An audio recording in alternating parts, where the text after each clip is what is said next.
Hello everyone. तो आज हम डिस्कस करने वाले हैं 2011 से लेकर 2023 तक के प्रीवियस ईयर के सेट है और इसमें मैं केवल अभी सीडीपी डिस्कस करने वाली हूं। तो आप लोग के लिए ये सेशन बहुत ज़्यादा ज़रूरी होने वाला है क्योंकि पेपर में ज़्यादा से ज़्यादा प्रीवियस ईयर क्वेश्चन देखने को मिलेगा। तो इसमें से करीबन आपके 25 क्वेश्चन तो आपको पेपर में देखने को मिल जाएंगे। तो चलिए वीडियो को स्टार्ट करते हैं। प्राथमिक स्तर पर एक शिक्षक में निम्न में से किसे सबसे महत्वपूर्ण विशेषता मानना चाहिए? धैर्य और दृढ़ता, शिक्षण पद्धति और विषयों के ज्ञान में दक्षता, अति मानक भाषा में पढ़ाने में दक्षता या पढ़ाने की उत्सुकता। तो प्राथमिक स्तर पर एक शिक्षक में क्या होना चाहिए, कौन सी विशेषता होनी चाहिए? तो ये होनी चाहिए धैर्य और दृढ़ता, यानी कि ऑप्शन नंबर 1 सही हो जाएगा। ठीक है, हम थोड़ा जल्दी जल्दी करेंगे। शिक्षक अपने लोकतांत्रिक स्वभाव के कारण विद्यार्थियों को पूरी कक्षा में कहीं भी बैठने की अनुमति देता है। कुछ विद्यार्थी एक साथ बैठते हैं और चर्चा करते हैं या सामूहिक पठन करते हैं। कुछ चुपचाप बैठकर अपने आप पढ़ते हैं। एक अभिभावक को यह पसंद नहीं आता। इस स्थिति से निपटने का निम्न में से कौन सा तरीका सबसे बेहतर हो सकता है? अभिभावकों को प्रधानाचार्य से अनुरोध करना चाहिए कि वे उनके बच्चे का अनुभाग बदल दें। अभिभावकों को शिक्षक पर विश्वास व्यक्त करना चाहिए और शिक्षक के साथ समस्या पर चर्चा करनी चाहिए। यही ऑप्शन सही हो जाएगा। ठीक है, जब बच्चा तार्किक रूप से वस्तुओं व घटनाओं के विषय में चिंतन प्रारंभ करता है, तार्किक रूप से जब चिंतन प्रारंभ कर देता है तो वो होती है मूर्त संक्रियात्मक अवस्था। और ये चारों अवस्थाएं किसने दी हैं? जीन पियाजे ने दी हैं। ठीक है, मन का मानचित्रण संबंधित है साहसिक कार्यों की क्रिया योजना से, मन का चित्र बनाने से, मन की क्रियाशीलता पर अनुसंधान से, बोझ बढ़ाने की तकनीक से। तो मन का मानचित्रण संबंधित है मन की क्रियाशीलता पर अनुसंधान से। ठीक है, यानी कि ऑप्शन नंबर सी।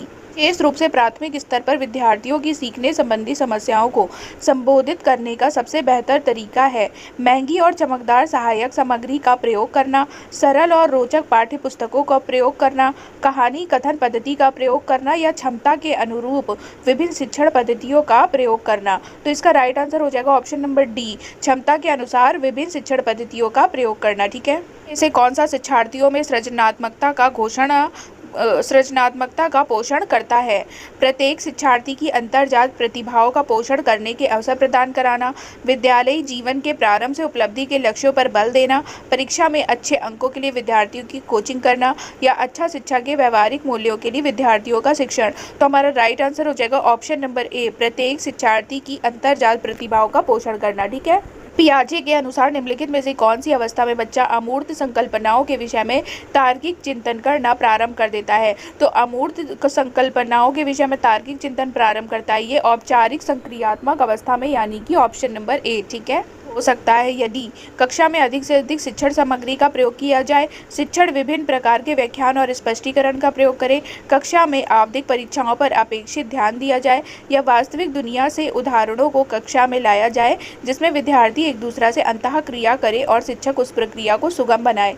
तो सीखना समृद्ध हो सकता है यदि ऑप्शन नंबर डी। ठीक है, यह वास्तविक दुनिया से उदाहरणों को कक्षा में लाया जाए जिसमें विद्यार्थी एक दूसरे से अंतः क्रिया करे और शिक्षक उस प्रक्रिया को सुगम बनाए। ठीक है, इनमें से कौन से कथन को सीखने की प्रक्रिया की विशेषता नहीं मानना चाहिए? सीखना एक व्यापक प्रक्रिया है, सीखना लक्ष्योन्मुखी है, अन्य अधिगमक भी सीखने की प्रक्रिया है, शैक्षिक संस्थान एकमात्र स्थान है जहां अधिगम प्राप्त होता है। तो हमारा राइट आंसर हो जाएगा ऑप्शन नंबर डी, शैक्षिक संस्थान एकमात्र स्थान है जहां अधिगम प्राप्त होता है। ठीक है, 5वीं कक्षा के दृष्टि बाधित विद्यार्थी के माता पिता और मित्रों द्वारा उसे दैनिक कार्यों को करने में सहायता की जानी चाहिए के साथ कक्षा में सामान्य रूप से व्यवहार किया जाना चाहिए और श्रव्य सीडी के माध्यम से सहायता उपलब्ध कराई जानी चाहिए। यही हो जाएगा हमारा ऑप्शन सही, यानी कि ऑप्शन नंबर बी सही हो जाएगा। ठीक है, इसे कौन सा बच्चे की सामाजिक मनोवैज्ञानिक आवश्यकताओं के साथ संबंध नहीं है? संवेगात्मक सुरक्षा की आवश्यकता, शरीर में अपशिष्ट पदार्थों का नियमित रूप से बाहर निकालना, संगति की आवश्यकता, सामाजिक अनुमोदन तथा सराहना की आवश्यकता। तो बच्चे की सामाजिक मनोवैज्ञानिक आवश्यकताओं के संबंध में जो संबंध नहीं है वो है शरीर में अपशिष्ट पदार्थों का नियमित रूप से बाहर निकलना। ठीक है, यानी कि ऑप्शन नंबर बी सही हो जाएगा। ठीक है, कौन सा स्थान है जहां बच्चे के संज्ञानात्मक विकास को सबसे बेहतर तरीके से परिभाषित किया जा सकता है? तो वो तो स्थान विद्यालय एवं कक्षा पर्यावरण है जहाँ पर संज्ञानात्मक विकास को बेहतर तरीके से परिभाषित किया जा सकता है, यानी कि ऑप्शन नंबर ए सही होगा। ठीक है, डैश को एक अभिप्रेरित शिक्षण का संकेतक माना जाता है। शिक्षक द्वारा दिया गया उपचारात्मक कार्य, विद्यार्थियों द्वारा प्रश्न पूछना, कक्षा में एकदम खामोशी या कक्षा में अधिकतम उपस्थिति। तो देखो इसमें राइट आंसर हो जाएगा विद्यार्थियों द्वारा प्रश्न पूछना ही एक अभिप्रेरित शिक्षण का संकेतक माना जाता है। ठीक है, यानी कि ऑप्शन नंबर बी सही हो जाएगा। निम्न में से कौन सा बुद्धिमान बच्चे का लक्षण नहीं है? वह जो प्रभावपूर्ण एवं उचित तरीके से संप्रेषण करने की क्षमता रखता है, ये तो है लक्षण। ठीक है, वह जो अमूर्त रूप से सोचता है, ये भी है। वह जो नए परिवेश में स्वयं को समायोजित कर सकता है, ये भी है। लेकिन वह जो लंबे निबंधों को बहुत जल्दी रटने की क्षमता रखता है, ये नहीं है। ठीक है, यानी कि ऑप्शन नंबर डी सही हो जाएगा। के बारे में अपनी समझ का सृजन करते हैं, इसका श्रेय किसको जाता है? ये किसने कहा है? ये कहा है पियाजे ने। ठीक है, और यानी कि ऑप्शन नंबर डी। कृतिका अक्सर घर से ज़्यादा बात नहीं करती है, लेकिन विद्यालय में वह काफ़ी बात करती है। यह क्या दर्शाता है? शिक्षकों की मांग होती है कि बच्चे विद्यालय में खूब बात करें। कृतिका को अपना घर बिल्कुल पसंद नहीं है, उसके विचारों को विद्यालय में मान्यता मिलती है। यही ऑप्शन हमारा ठीक हो जाएगा। ठीक है, ऑप्शन नंबर सी। एक शिक्षक को अपने विद्यार्थियों की क्षमताओं को समझने का प्रयास करना चाहिए। निम्नलिखित में से कौन सा क्षेत्र इस उद्देश्य के साथ संबद्ध है? सामाजिक दर्शन, मीडिया मनोविज्ञान, शिक्षा मनोविज्ञान या शिक्षा समाजशास्त्र? तो इसका राइट आंसर हो जाएगा शिक्षा मनोविज्ञान। ठीक है, की प्रक्रिया में अभिप्रेरणा पिछले सीखे हुए को नए अधिगम से अलग करती है। शिक्षार्थियों को एक दिशा में सोचने के योग्य बनाती है। शिक्षार्थी में सीखने के प्रति रुचि का विकास करती है। तो सीखने की प्रक्रिया में अभिप्रेरणा शिक्षार्थियों में सीखने के प्रति रुचि का विकास करती है, यानी कि ऑप्शन नंबर 3। ठीक है, शिक्षा के क्षेत्र में पाठ्यचर्या शब्दावली डैश की ओर संकेत करती है। विद्यालय का संपूर्ण कार्यक्रम जिसमें विद्यार्थी प्रतिदिन अनुभव प्राप्त करते हैं, यही हो जाएगा राइट आंसर, यानी कि ऑप्शन नंबर ए। पिछली कक्षाओं में शिक्षण की खेल पद्धति मूल रूप से आधारित है शिक्षण पद्धति के सिद्धांतों पर, विकास एवं वृद्धि के मनोवैज्ञानिक सिद्धांतों पर। तो यही हो जाएगा राइट आंसर, विकास एवं वृद्धि के मनोवैज्ञानिक सिद्धांतों पर आधारित है। ठीक है, बच्चा अतीत की समान परिस्थिति में की गई अनुक्रियाओं के आधार पर नई स्थिति के प्रति अनुक्रिया करता है। यह किससे संबंधित है? सीखने का प्रभाव नियम से, सीखने की प्रक्रिया का अभिवृद्धि नियम से, सीखने का तत्परता नियम से या सीखने का सादृश्यता नियम?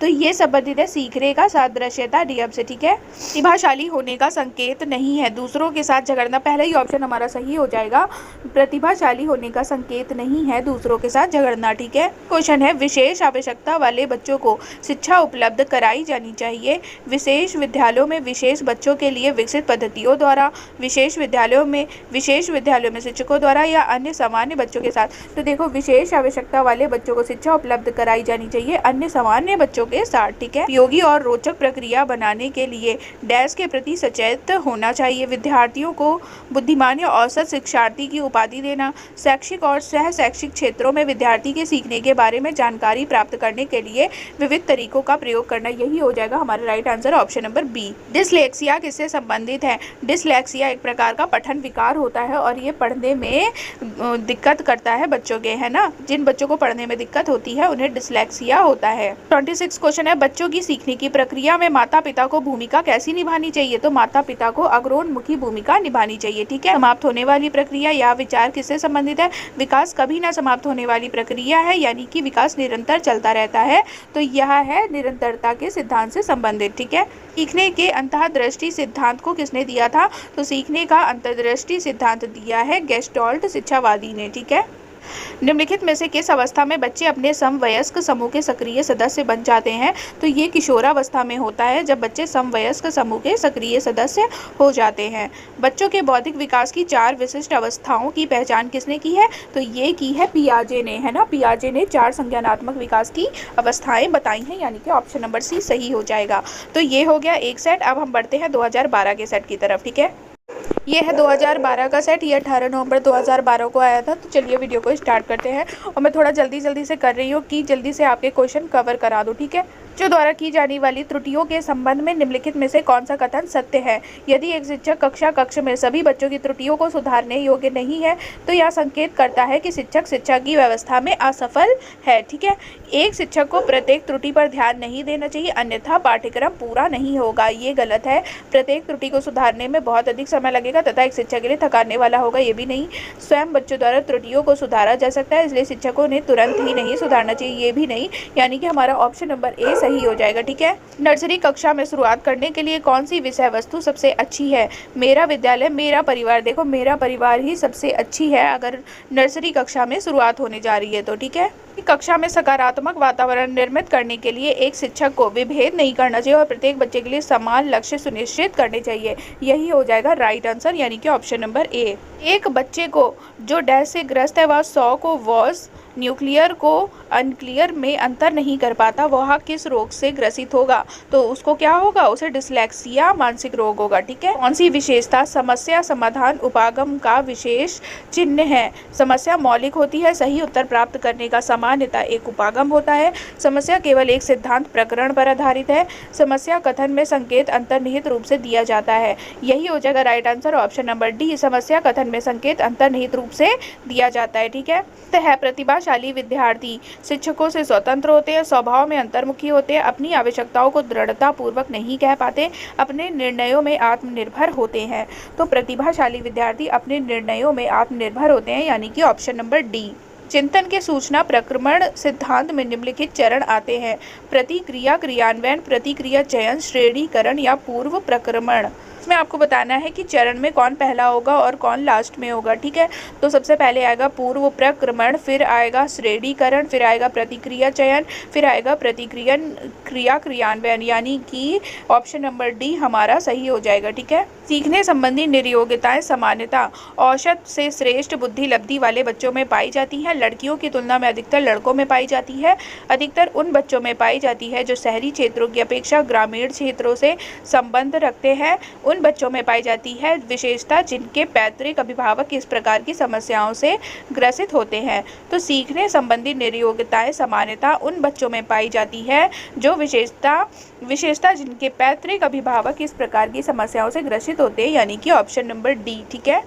मोनिका जो गणित की शिक्षिका है राधिका से एक प्रश्न पूछती है। राधिका से कोई उत्तर न मिलने पर वह तुरंत मोहन से दूसरा प्रश्न पूछती है। जब उसे महसूस होता है कि मोहन उत्तर बताने में संघर्ष कर रहा है तो वह अपने प्रश्न के शब्दों को बदलती है। मोनिका की यह प्रवृत्ति यह प्रदर्शित करती है कि वह क्या है, मोहन का पक्ष लेकर लिंग भूमिकाओं में रूढ़िबद्धता को बढ़ावा दे रही है ना, रूढ़िबद्धता ही को तो बढ़ावा दे रही है। जब उसने राधिका से प्रश्न पूछा तो राधिका की उसने हेल्प नहीं करी, लेकिन जब मोहन से पूछा तो मोहन की हेल्प करी। ठीक है। तो इसका मतलब राइट आंसर सी हो जाएगा। सीखने के लिए आकलन निम्नलिखित का ध्यान रखता है: विद्यार्थियों की क्षमताएं, विद्यार्थियों की आवश्यकताएं, विद्यार्थियों की त्रुटियां, विद्यार्थियों की अधिगम शैलियां। तो सीखने के लिए आकलन जो है विद्यार्थियों की आवश्यकताओं का ध्यान रखता है, यानी कि ऑप्शन नंबर बी। इनमें से कौन सा सूक्ष्म गतिक कौशल का उदाहरण है? सूक्ष्म गतिक कौशल का उदाहरण दौड़ना, लिखना, चढ़ना, फुदकना। तो लिखना सूक्ष्म गतिक कौशल का उदाहरण हो जाएगा। ठीक है। यानी कि ऑप्शन नंबर बी। गॉस्की के सिद्धांत का निहितार्थ है: प्रत्येक विद्यार्थी को व्यक्तिगत रूप से दत्त कार्य देना, प्रारंभिक व्याख्या के बाद कठिन सवालों को हल करने में बच्चे की सहायता न करना, बच्चे उन बच्चों की संगति में श्रेष्ठतम रूप से सीख सकते हैं जिनका बुद्धि लब्धांक से कम होता है, सहयोगात्मक समस्या समाधान।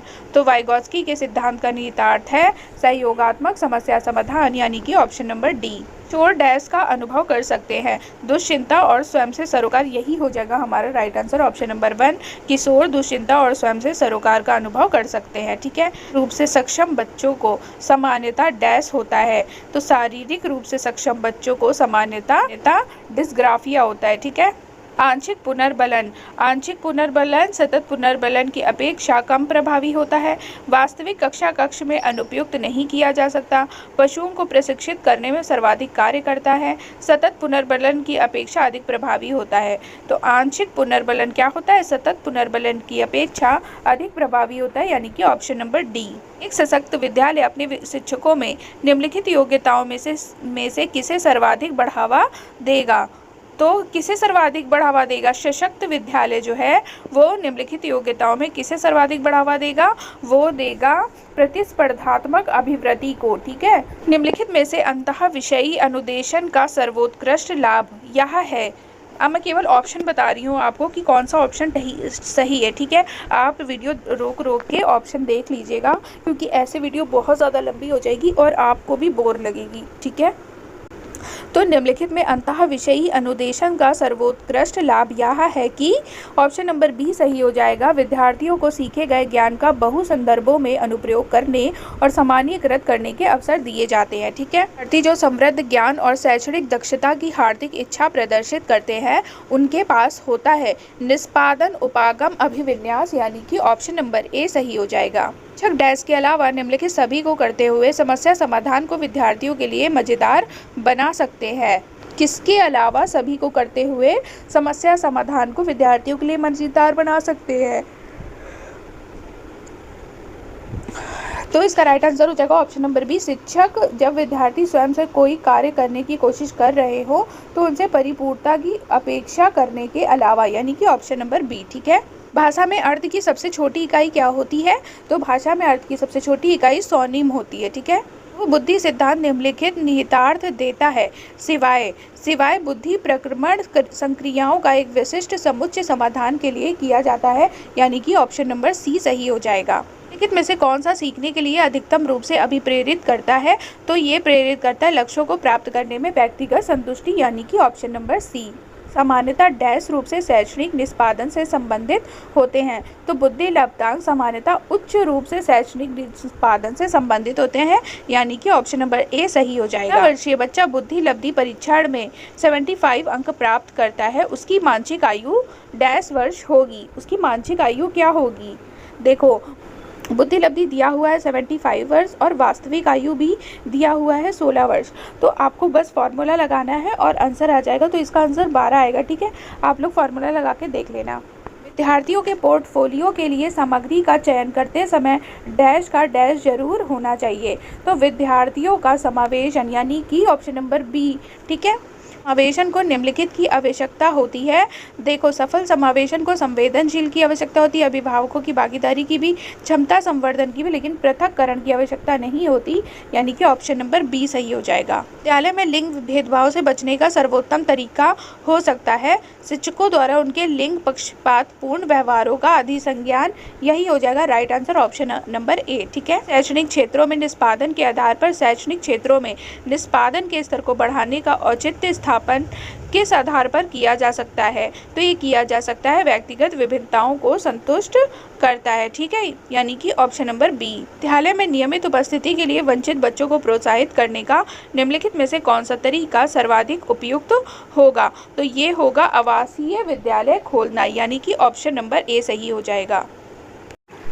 ये है 2013 का सेट। तो चलिए स्टार्ट करते हैं। कौन सी संज्ञानात्मक क्रिया दी गई सूचना के विश्लेषण के लिए प्रयोग में लाई जाती है? तो इसका राइट आंसर हो जाएगा अंतर करना, यानी कि ऑप्शन नंबर सी। ठीक है, राजेश अति लोलुप पाठक है। वह अपने कोर्स की पुस्तकें पढ़ने के अतिरिक्त प्रायः पुस्तकालय जाता है और भिन्न प्रकरणों पर पुस्तकें पढ़ता है। इतना ही नहीं, राजेश भोजन अवकाश में अपने परियोजना कार्य करता है। उसे परीक्षाओं के लिए पढ़ने के लिए अपने शिक्षकों अथवा अभिभावकों द्वारा कभी भी कहने की ज़रूरत नहीं है और वह वास्तव में सीखने का आनंद लेता नजर आता है। उसे डैश के रूप में सर्वाधिक बेहतर रूप से वर्णित किया जा सकता है।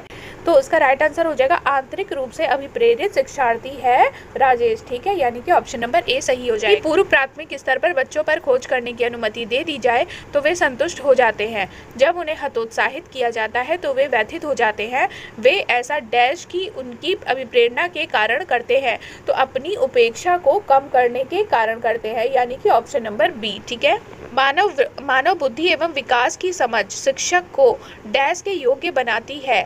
शिक्षक को विविध शिक्षार्थियों के शिक्षण के बारे में स्पष्टता के योग्य बनाती है, यानी कि ऑप्शन नंबर सी सही हो जाएगा। लिखित में से कौन सा कथन सत्य है? इसमें जो कथन सत्य है वो है ऑप्शन नंबर डी, खेलना संज्ञान और सामाजिक दक्षता के लिए सार्थक है। ठीक है, विकास में आनुवांशिकता और वातावरण की भूमिका में निम्नलिखित में से कौन सा सत्य है? तो इसमें ऑप्शन बी सत्य है, समवयस्कों और पितरेक का सापेक्ष योगदान योगात्मक नहीं होता। ठीक है, समाजीकरण है। इसका राइट आंसर हो जाएगा ऑप्शन नंबर डी, समाज के मानदंडों के साथ अनुकूलन, यानी कि डी। एक पीटी खेल शिक्षक क्रिकेट के खेल में अपने शिक्षार्थियों के क्षेत्र रक्षण को सुधारना चाहता है। निम्न में से कौन सी युक्ति शिक्षार्थियों को अपना लक्ष्य प्राप्त करने में सर्वाधिक सहायक है? तो इसका राइट आंसर हो जाएगा ऑप्शन नंबर ए, शिक्षार्थियों को क्षेत्र रक्षण का अधिक अभ्यास करवाना। ठीक है, शिक्षिका अपने शिक्षार्थियों की इस रूप में मदद करना चाहती है कि वे एक स्थिति की अनेक दृष्टिकोण से सराहना कर सके। वह विभिन्न समूहों में एक स्थिति पर वाद विवाद करने के अनेक अवसर उपलब्ध कराती है। वाइगॉत्स्की के परिप्रेक्ष्य के अनुसार उसके शिक्षार्थी विभिन्न दृष्टिकोणों को करेंगे और अपने तरीके से उस स्थिति को अनेक परिप्रेक्ष्य विकसित करेंगे। तो इसका राइट आंसर हो जाएगा ऑप्शन नंबर बी, आत्मसात। ने हाथ से दाल और चावल खाना सीख लिया है। जब उसे दाल और चावल दिया जाता है तो वह दाल चावल मिलाकर खाने लगती है। उसने चीज़ों को करने के लिए अपने स्कीमा में दाल और चावल खाने को डैश कर लिया है। क्या कर लिया है? उसने अनुकूलित कर लिया है। डैश के अतिरिक्त बुद्धि के निम्नलिखित पक्षों को स्टेनबर्ग के त्रितंत्र सिद्धांत से संबोधित किया गया है। तो सामाजिक के अतिरिक्त संदर्भगत अवयवभूत आनुभाविक जो है स्टेनबर्ग के त्रितंत्र सिद्धांत है। गार्डनर का बुद्धि का सिद्धांत डैश पर बल देता है। तो ये बल देता है प्रत्येक व्यक्ति की विलक्षण योग्यताओं पर, यानी कि ऑप्शन नंबर डी पर। फा चा ध्वनियां हैं। था फा चा कैसी ध्वनियां हैं? तो ये स्वनिम है, ठीक है, यानी कि ऑप्शन नंबर ए। कक्षा में जेंडर रूढ़िबद्धता से बचने के लिए एक शिक्षक को लड़के लड़कियों को एक साथ अपारंपरिक भूमिकाओं में रखना चाहिए, यानी कि ऑप्शन नंबर बी सही हो जाएगा। विद्यालयों को किसके लिए व्यक्तिगत विभिन्नताओं को पूरा करना चाहिए? तो विद्यालयों को यह समझने के लिए कि क्यों शिक्षार्थी सीखने के योग्य या अयोग्य है, ठीक है, तो ऑप्शन नंबर डी सही हो जाएगा। विद्यार्थियों में व्यक्तिगत भिन्नताओं को संबोधित करने के लिए एक विद्यालय किस प्रकार का सहयोग उपलब्ध करवा सकता है? तो ये बाल केंद्रित पाठ्यचर्या का पालन करना और शिक्षार्थियों को सीखने के अनेक अवसर उपलब्ध कराना, यानी कि ऑप्शन नंबर बी सही हो जाएगा, ठीक है। सतत और व्यापक मूल्यांकन डैश पर बल देता है। सीखने को किस प्रकार अवलोकित, रिकॉर्ड और सुधारा जाए इस पर, ठीक है। सीखने की तत्परता डैश की ओर संकेत करती है। सीखने के साधक में शिक्षार्थियों का वर्तमान संज्ञानात्मक स्तर, ठीक है। एक शिक्षिका की कक्षा में कुछ शारीरिक विकलांगता वाले बच्चे हैं। निम्नलिखित में से उसके लिए क्या कहना सबसे उचित होगा? तो इसका राइट आंसर हो जाएगा ऑप्शन नंबर डी, मोहन खेल के मैदान में जाने के लिए आप अपनी बैसाखियों का प्रयोग क्यों नहीं करते, ठीक है। डैश के अतिरिक्त निम्नलिखित सभी के कारण अधिगम अक्षमता उत्पन्न हो सकता है। तो सांस्कृतिक कारक के अतिरिक्त इन सभी के कारण आज अधिगम अक्षमता उत्पन्न हो सकती है। एक समावेशी विद्यालय, ऑप्शन नंबर बी सही हो जाएगा, शिक्षार्थियों की क्षमताओं की परवाह किए बिना सभी के अधिगम परिणामों को सुधारने के लिए प्रतिबद्ध होता है, ठीक है। भाषाली शिक्षार्थी को, इसका राइट आंसर हो जाएगा ऑप्शन नंबर बी, ऐसे सहयोग की आवश्यकता होती है जो सामान्यतः विद्यालयों द्वारा उपलब्ध नहीं कराए जाते, ठीक है। क्वेश्चन है डैश के कारण प्रतिभाशालिता होती है? मनोसामाजिक कार्य को आनुवांशिक रचना, वातावरणीय अभिप्रेरणा या बी और सी का संयोजन? तो इसका राइट आंसर हो जाएगा बी और सी का संयोजन, ठीक है। जो में सीखने और सुनने के लिए अधिगम योग्य वातावरण के लिए निम्नलिखित में से कौन सा उपयुक्त है? तो ऑप्शन नंबर ए, शिक्षार्थियों को कुछ या छूट देना कि क्या सीखना है और कैसे सीखना है, ये सही हो जाएगा। गतिक कौशलों में अधिगम निर्योग्यता डैश कहलाती है? क्या कहलाती है? ये कहलाती है डिस्प्रैक्सिया। निर्योग्यता क्या है? अधिगम निर्योग्यता एक चर अवस्था है, ठीक है, यानी कि ऑप्शन नंबर सी सही हो जाएगा। डैश के अतिरिक्त निम्नलिखित समस्या समाधान की प्रक्रिया के चरण हैं। तो कौन सा? किसके अतिरिक्त? परिणामों की आशा करना, ठीक है, यानी कि ऑप्शन नंबर ए के अतिरिक्त निम्नलिखित समस्या समाधान की प्रक्रिया के चरण हैं। एक शिक्षक को क्या करना चाहिए ये बताना है। तो ऑप्शन नंबर डी सही हो जाएगा। जब विद्यार्थी विचारों को संप्रेषित करने की कोशिश कर रहे हों तो उन्हें ठीक नहीं करना चाहिए। सीमा परीक्षा में A+ ग्रेड प्राप्त करने के लिए अति इच्छुक है। जब वह परीक्षा भवन में दाखिल होती है तथा परीक्षा प्रारंभ होती है, वह अत्यधिक नर्वस हो जाती है। उसके पाँव ठंडे पड़ जाते हैं, उसके हृदय की धड़कन बहुत तेज हो जाती है और वह उचित तरीके से उत्तर नहीं दे पाती। इसका मुख्य कारण है ऑप्शन नंबर 1, शायद वह अकस्मात संवेगात्मक आवेग का सामना नहीं कर सकती, ठीक है। ये सेट है 2014 का, ठीक है। इसने सबसे पहले बुद्धि परीक्षण का निर्माण किया, तो ये किया था एल्फ्रेड बिने ने। कक्षा के कार्य को एकत्र करता है और उन्हें पढ़ता है, उसके बाद योजना बनाता है और अपने अगले पाठ को शिक्षार्थियों की आवश्यकता को पूरा करने के लिए समायोजित करता है। वह क्या कर रहा है? वह कर रहा है सीखने के लिए आकलन, यानी कि ऑप्शन नंबर बी।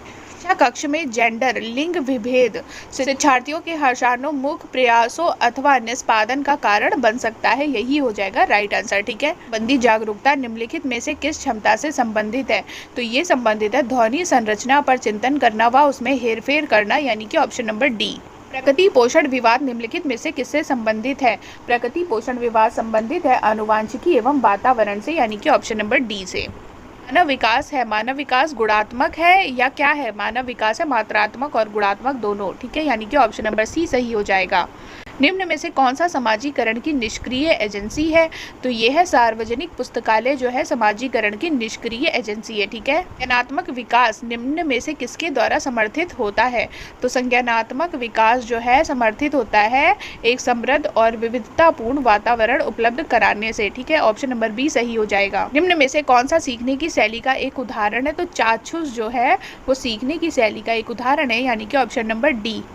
डैश प्रेरणाएं अनुभूतियों के संतुष्टिकरण की अवस्थाओं तक पहुंचने और व्यक्तिगत लक्ष्यों को प्राप्त करने की आवश्यकता को संबोधित करती हैं। तो भावात्मक प्रेरणाएं एक आंतरिक बल जो प्रोत्साहित करता है और व्यवहार परक प्रतिक्रिया के लिए बाध्य करता है एवं उस प्रतिक्रिया को विशिष्ट दिशा उपलब्ध कराता है, डैश है। तो ये अभिप्रेरणा है, ठीक है। निम्नलिखित में से कौन सा कारक अधिगम को सकारात्मक प्रकार से प्रभावित करता है? तो इसका राइट आंसर हो जाएगा अर्थपूर्ण संबंध, ठीक है।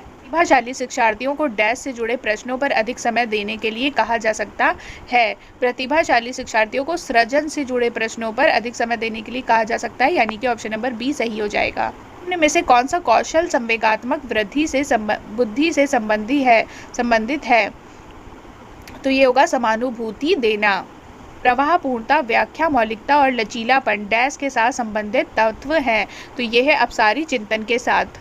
सभी के लिए विद्यालयों में सभी की शिक्षा निम्नलिखित में से किसके लिए प्रचार वाक्य हो सकता है? ये होता है समावेशी शिक्षा। निम्न में से कौन सी शब्दावली प्रायः अभिप्रेरणा के साथ अंतः बदलाव के साथ इस्तेमाल की जा सकती है? तो इसका राइट आंसर हो जाएगा आवश्यकता। से कौन सा स्टर्नबर्ग की बुद्धि के लिए त्रिस्तरीय सिद्धांत का एक रूप है? तो ये हो जाएगा व्यवहारिक बुद्धि। 1 वर्ष तक के शिशु जब आँख, कान व हाथों से सोचते हैं तो निम्नलिखित में से कौन सा स्तर शामिल होता है? तो ये होता है इंद्रिय जनित गामक स्तर। वाइगॉत्स्की के सिद्धांत में विकास के निम्नलिखित में से कौन से पहलू की उपेक्षा होती है? तो ये जैविक पहलू की उपेक्षा होती है, यानी कि ऑप्शन नंबर बी सही हो जाएगा। छात्राएं अपनी उम्र के लड़कों की तरह गणित में अच्छी हैं, यानी कि यही ऑप्शन सही हो जाएगा, ऑप्शन नंबर ए, ठीक है। ग्रेड अंकों से कैसे अलग है? यह प्रश्न निम्न में से किस प्रकार के प्रश्नों से संबंध रखता है? तो विश्लेषणात्मक, ठीक है, ऑप्शन नंबर ए सही हो जाएगा। शब्दों में अक्षरों के क्रम को पढ़ने में कठिनाई का अनुभव करना और अक्सर चाक्षुष स्मृति का ह्रास डैश से संबंधित है, यह डिस्लेक्सिया से संबंधित। प्रिया कक्षा में पिकनिक तय करने हेतु ऋषभ से सहमत नहीं है। वह सोचती है बहुमत के अनुकूल बनाने के लिए नियमों का संशोधन किया जा सकता है। यह सहपाठी विरोध पियाजे के अनुसार निम्नलिखित में से किससे संबंधित है? तो ये संबंधित है सहयोग की नैतिकता से, यानी कि ऑप्शन नंबर सी सही हो जाएगा, ठीक है। बंडूरा के सामाजिक अधिगम सिद्धांत के अनुसार निम्न में से कौन सा सही है? बच्चों के सीखने के लिए प्रतिरूपण मॉडलिंग एक मुख्य तरीका है, यही ऑप्शन सही है, ठीक है, ऑप्शन नंबर ए। एक अवधारणा को सीखते हैं और उसका प्रयोग करते हैं तो अभ्यास उनके द्वारा की जाने वाली त्रुटियों को कम करने में मदद करता है। यह विचार डैश के द्वारा दिया गया है, तो ये विचार दिया गया थॉर्नडाइक के द्वारा। सिद्धांत चित्र डैश के द्वारा नवीन अवधारणाओं की समझ बढ़ाते हैं, तो इसका राइट आंसर हो जाएगा ऑप्शन नंबर 3। तर्कपूर्ण ढंग से सूचनाओं को व्यवस्थित करने की योग्यता को बढ़ाने के द्वारा नवीन अवधारणाओं की समझ बनाते हैं, ठीक है। निगमनात्मक तर्कणा में शामिल है, निगमनात्मक तर्कणा में शामिल है सामान्य से विशिष्ट की ओर तर्कणा, यानी कि ऑप्शन नंबर डी सही हो जाएगा। तो पहला क्वेश्चन है शैशव काल की अवधि है। शैशव काल यानी कि शैशवावस्था की अवधि कितनी है? क्या जन्म से 1 वर्ष या जन्म से 2 वर्ष या जन्म से 3 वर्ष या 2 से 3 वर्ष? कौन सी अवधि हो जाएगी? तो जन्म से 2 वर्ष की अवधि मानी जाती है शैशव काल की अवधि, है ना। तो पहले का दूसरा आंसर राइट हो जाएगा। नेक्स्ट क्वेश्चन है पियाजे के अनुसार 2 से 7 वर्ष के बीच का एक बच्चा संज्ञानात्मक विकास की अवस्था में है। ये आज मैंने डिस्कस किया है पियाजे की संज्ञानात्मक विकास की जो अवस्थाएं दी हैं उन्होंने, तो फिर से मैं रिवीजन करा देती हूँ। तो पहली अवस्था इन्होंने जो 4 अवस्थाएं दी हैं वो है संवेदीगामक अवस्था, पूर्व संक्रियात्मक अवस्था, मूर्त संक्रियात्मक अवस्था और अमूर्त संक्रियात्मक अवस्था। तो जो संवेदीगामक अवस्था होती है वो 0 से 2 वर्ष होती है और पूर्व संक्रियात्मक अवस्था होती है 2 से 7 वर्ष। कितना पूछा है यहाँ पे? 2 से 7 वर्ष पूछा है और पूर्व संक्रियात्मक अवस्था होती है 2 से 7 वर्ष। तो हमारा पहला ऑप्शन सही हो जाएगा। क्या 2 से 7 वर्ष की अवस्था के बीच का एक बच्चा संज्ञानात्मक विकास की पूर्व संक्रियात्मक अवस्था में है, ठीक है।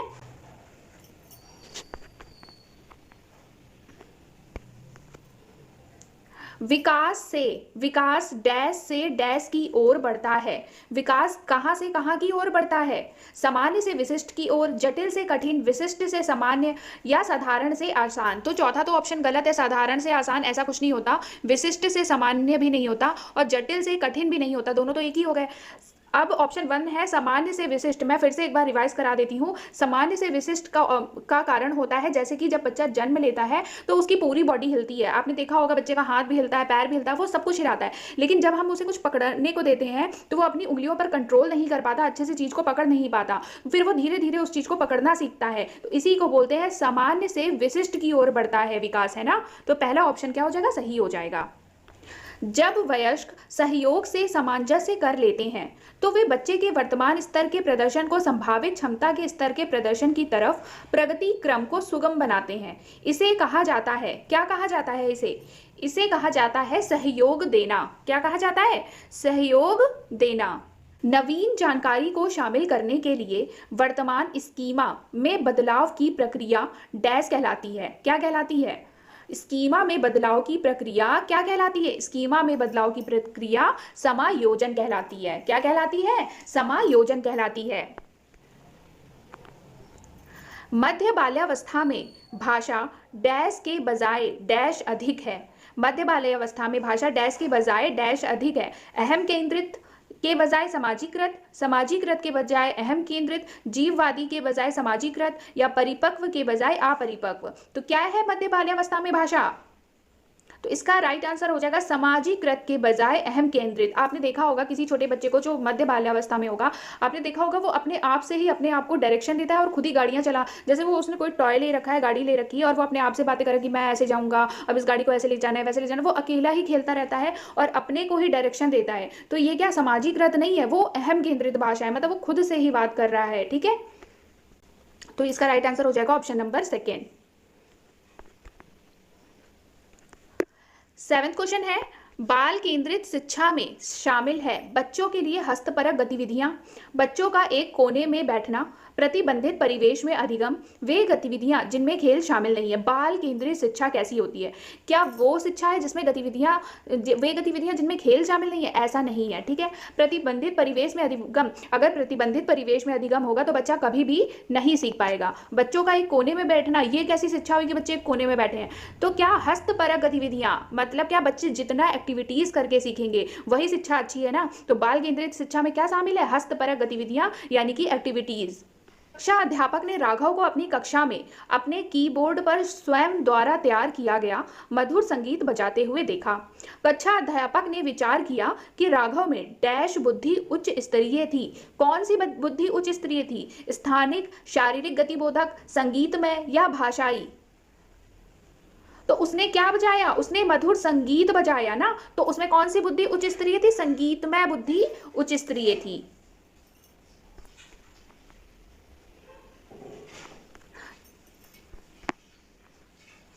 नाइन्थ क्वेश्चन है, जब एक शिक्षक यह समझता है कि स्वाभाविक रूप से लड़के गणित में लड़कियों से अच्छे हैं, यह दर्शाता है कि अध्यापक है नीतिपरक, लिंग जेंडर पक्षपाती, शिक्षाप्रद या सही दृष्टिकोण वाला। तो जब एक शिक्षक यह सोचता है कि लड़के जो होते हैं वो गणित में लड़कियों से अच्छे होते हैं, तो वह कौन सी फीलिंग दिखा रहा है अध्यापक की? यह दिखा रहा है कि जो अध्यापक है वो पक्षपाती हैं। किसके लिए? लड़के और लड़कियों को लेकर पक्षपाती हैं वो, है ना। 10th क्वेश्चन है, समावेशी शिक्षा मानती है कि हमें डैश के अनुरूप बदलना है। बच्चे को व्यवस्था के अनुरूप, व्यवस्था को बच्चे के अनुरूप, परिवेश को परिवार के अनुरूप या बच्चे को परिवेश के अनुसार। तो देखिए, बच्चे को हम कभी भी नहीं बदलेंगे। हम क्यों बदलेंगे बच्चे को? हमें ये सिखाया जाता है कि जब भी बच्चा जिस भी तरह से घर से स्कूल आ रहा है, कोई भी सोच लेकर आ रहा है, हमें उसका सम्मान करना है और हमें उसको बदलना नहीं है। वो जो कुछ भी लेकर आ रहा है, जो कुछ भी सीख के आ रहा है, वो सब अच्छा है। ठीक है, तो समावेशी शिक्षा यह मानती है, जितने भी बच्चे लिखे हैं ना, बच्चे के अनुरूप बदलना चाहिए, वो गलत हो जाएंगे। समावेशी शिक्षा मानती है कि हमें व्यवस्था को बच्चे के अनुरूप बदलना चाहिए, ना कि बच्चे को व्यवस्था के अनुरूप। 11th क्वेश्चन है, बच्चों में ज्ञान की रचना करने और अर्थ का निर्माण करने की क्षमता होती है। इस परिप्रेक्ष्य में एक शिक्षक की भूमिका है। तालमेल बैठाने वाले की, संप्रेषक और व्याख्याता की, सुगमकर्ता की या निर्देशक की। तो क्या होगी भूमिका शिक्षक की? शिक्षक किसी भी हाल में क्या होगा? शिक्षक होगा सुगमकर्ता। ठीक है, सुगमकर्ता होगा शिक्षक। 12th क्वेश्चन है, इनमें से कौन सी विशेषता प्रतिभाशाली बच्चों की नहीं है? उच्चतर श्रेणी की मानसिक प्रक्रियाएं, उच्च आत्म क्षमता, निम्न औसतीय मानसिक प्रक्रियाएं, अंतर्दृष्टि पूर्वक समस्याओं का समाधान करना। तो प्रतिभाशाली बच्चों की विशेषता उच्चतर श्रेणी की मानसिक प्रक्रियाएं होती हैं, उच्च आत्म क्षमता होता है, अंतर्दृष्टि पूर्वक समस्याओं का समाधान करना भी होता है, लेकिन निम्न औसतीय मानसिक प्रक्रियाएं नहीं होती। ठीक है। 13 क्वेश्चन है, कोलबर्ग के सिद्धांत के पूर्व परंपरागत स्तर के अनुसार कोई नैतिक निर्णय लेते समय एक व्यक्ति निम्नलिखित में से किस तरफ प्रवृत्त होगा? अंतर्निहित संभावित दंड, व्यक्तिगत आवश्यकताएं तथा इच्छा, व्यक्तिगत मूल्य या पारिवारिक अपेक्षाएं। तो कोलबर्ग ने ये जो पूर्व परंपरागत स्तर या इसे पूर्व नैतिक स्तर भी बोला जाता है, ठीक है, ये किस अवस्था में होता है? ये होता है 4 से 10 यानी कि बाल्यावस्था में होता है। तो कोई निर्णय लेते समय वो किस तरफ प्रवृत्त होगा? वो प्रवृत्त होगा आज्ञा एवं दंड के रूप में कि कहीं मुझे दंड ना मिल जाए। और इसमें क्या होता है? अहंकार की अवस्था भी होता है, झूठ बोलने वाली क्रियाएं ये सब अहंकार की अवस्था में ही आती हैं। और ये पूर्व नैतिक स्तर में 2 अवस्थाएं होती हैं, आज्ञा एवं दंड की अवस्था और अहंकार की अवस्था। ठीक है, तो ये किसमें आएगा? नैतिक निर्णय लेते समय व्यक्ति किस तरफ प्रवृत्त होगा? अंतर्निहित संभावित दंड। तो अंतर्निहित संभावित दंड की तरफ प्रवृत्त होगा। ठीक है। 14 क्वेश्चन है, शिक्षार्थियों की व्यक्तिगत विभिन्नताओं के संदर्भ में शिक्षिका को चाहिए विविध प्रकार की अधिगम परिस्थितियों को उपलब्ध कराना, निगमनात्मक पद्धति के आधार पर समस्याओं का समाधान करना, कलन विधि का अधिकतर प्रयोग करना, याद करने के लिए शिक्षार्थियों को तथ्य उपलब्ध कराना। शिक्षिका को क्या करना चाहिए व्यक्तिगत विभिन्नताओं को ध्यान में रखते हुए? तो याद करने के लिए शिक्षार्थियों को तथ्य उपलब्ध कराना। ये तो कोई बात नहीं हुई कि कुछ भी याद करने के लिए बस तथ्य ला दिए गए कि बच्चे लोग ये याद कर लें। तो ये तो क्या हो जाएगा? गलत हो जाएगा। तो ये तो गलत हो जाएगा पॉइंट। तो 4th हमारा गलत है। कलन विधि का अधिकतर प्रयोग करना, ये भी गलत है। निगमनात्मक पद्धति के आधार पर समस्याओं का समाधान करना, ये भी गलत है। हमारा राइट आंसर होगा विविध प्रकार की अधिगम परिस्थितियों को उपलब्ध कराना। ठीक है। 15 क्वेश्चन है, निम्नलिखित में से कौन सा बाल विकास का एक सिद्धांत नहीं है? सभी विकास एक क्रम का पालन करते हैं। ठीक है। विकास के सभी क्षेत्र महत्वपूर्ण हैं। सभी विकास परिपक्वन तथा अनुभव की अंतःक्रिया का परिणाम होते हैं। सभी विकास तथा अधिगम एक समान गति से आगे बढ़ते हैं। तो सबसे पहले क्या करना है आपको बाल विकास के सिद्धांत पता होने चाहिए, तभी तो आप डिफरेंस निकाल सकते हो। तो सबसे पहले हम फर्स्ट पॉइंट देखेंगे, सभी विकास एक क्रम का पालन करते हैं। ये बात सही है, एक क्रम से विकास होता है, जैसे शैशवावस्था के बाद आएगा बाल्यावस्था के बाद आएगा किशोरावस्था। ठीक है। विकास के सभी क्षेत्र महत्वपूर्ण है, बिल्कुल सही बात है, सभी क्षेत्र महत्वपूर्ण है। सभी विकास परिपक्वन तथा अनुभव की अंतःक्रिया का परिणाम होते हैं, ये भी सही है। सभी विकास तथा अधिगम एक समान गति से आगे बढ़ते हैं, ये गलत है। एक समान गति से आगे नहीं बढ़ते हैं, कभी विकास धीरे तथा कभी विकास तीव्र गति से भी होता है। ठीक है। 16 क्वेश्चन है, निम्नलिखित में से कौन सा आकलन करने का सर्वाधिक उपयुक्त तरीका है? आकलन सत्र की समाप्ति पर करना चाहिए। आकलन शिक्षण अधिगम में अंतर्निहित प्रक्रिया है।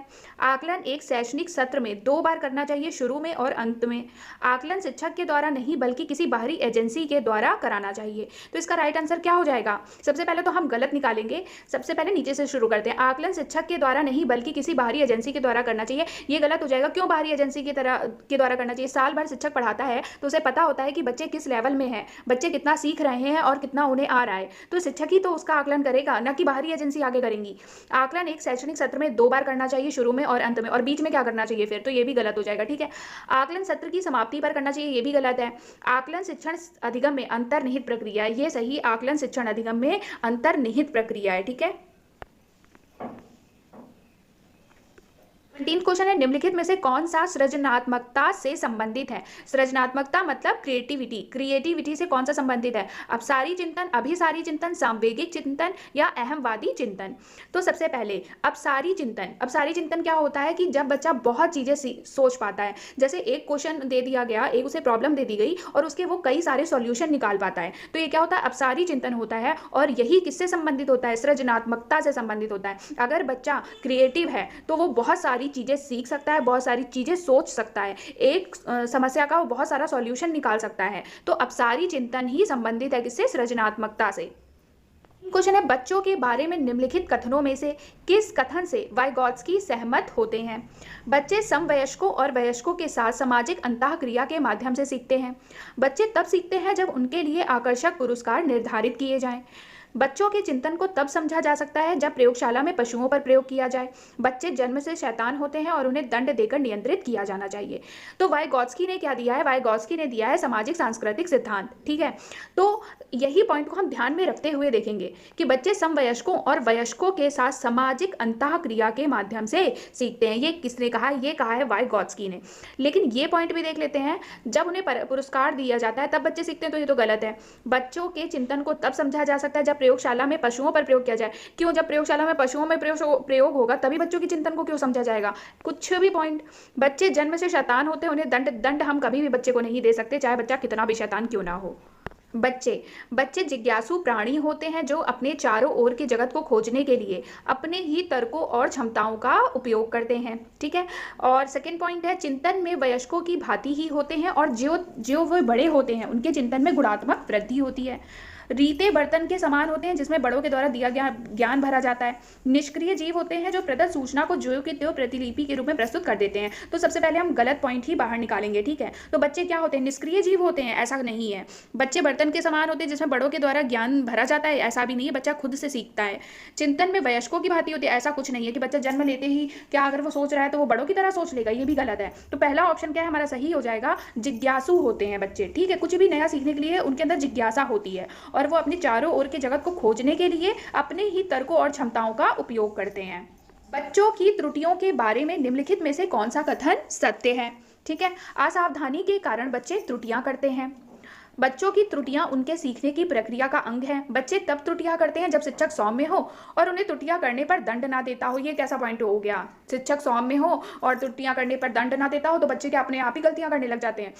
बच्चों की त्रुटियां शिक्षक के लिए महत्वहीन है और उसे चाहिए कि उन्हें काट दे और उन पर अधिक ध्यान ना दे, ये भी गलत है। असावधानी के कारण बच्चे त्रुटियां करते हैं, ये भी गलत है। हमारा सही पॉइंट क्या हो जाएगा? बच्चों की त्रुटियां उनके सीखने की प्रक्रिया का अंग होता है। अगर बच्चा कुछ नया सीखेगा तो वो गलतियां करेगा ही। अगर वो गलतियां करेगा तभी तो वो नया सीख पा रहा है ना, गलतियों से ही वो सीखेगा अपनी, है ना। वन क्वेश्चन है, अध्यापक को यह सुनिश्चित करना चाहिए कि उसकी कक्षा के सभी शिक्षार्थी अपने आप को स्वीकृत और सम्मानित समझें। इसके लिए शिक्षक को चाहिए कि वह कड़े नियम बनाए और जो बच्चे उनका पालन ना करें उन्हें दंड दें। वंचित पृष्ठभूमि से आने वाले बच्चों का तिरस्कार करें ताकि वे अनुभव करें कि उन्हें अधिक कठोर परिश्रम करना है। उन शिक्षार्थियों का पता लगाएं जो अच्छी अंग्रेजी बोल सकते हैं और संपन्न घरों से हों तथा उन्हें आदर्श के रूप में प्रस्तुत करें। अपने शिक्षार्थियों के सामाजिक और सांस्कृतिक पृष्ठभूमि की जानकारी प्राप्त करें और कक्षा में विविध मतों को प्रोत्साहित करें।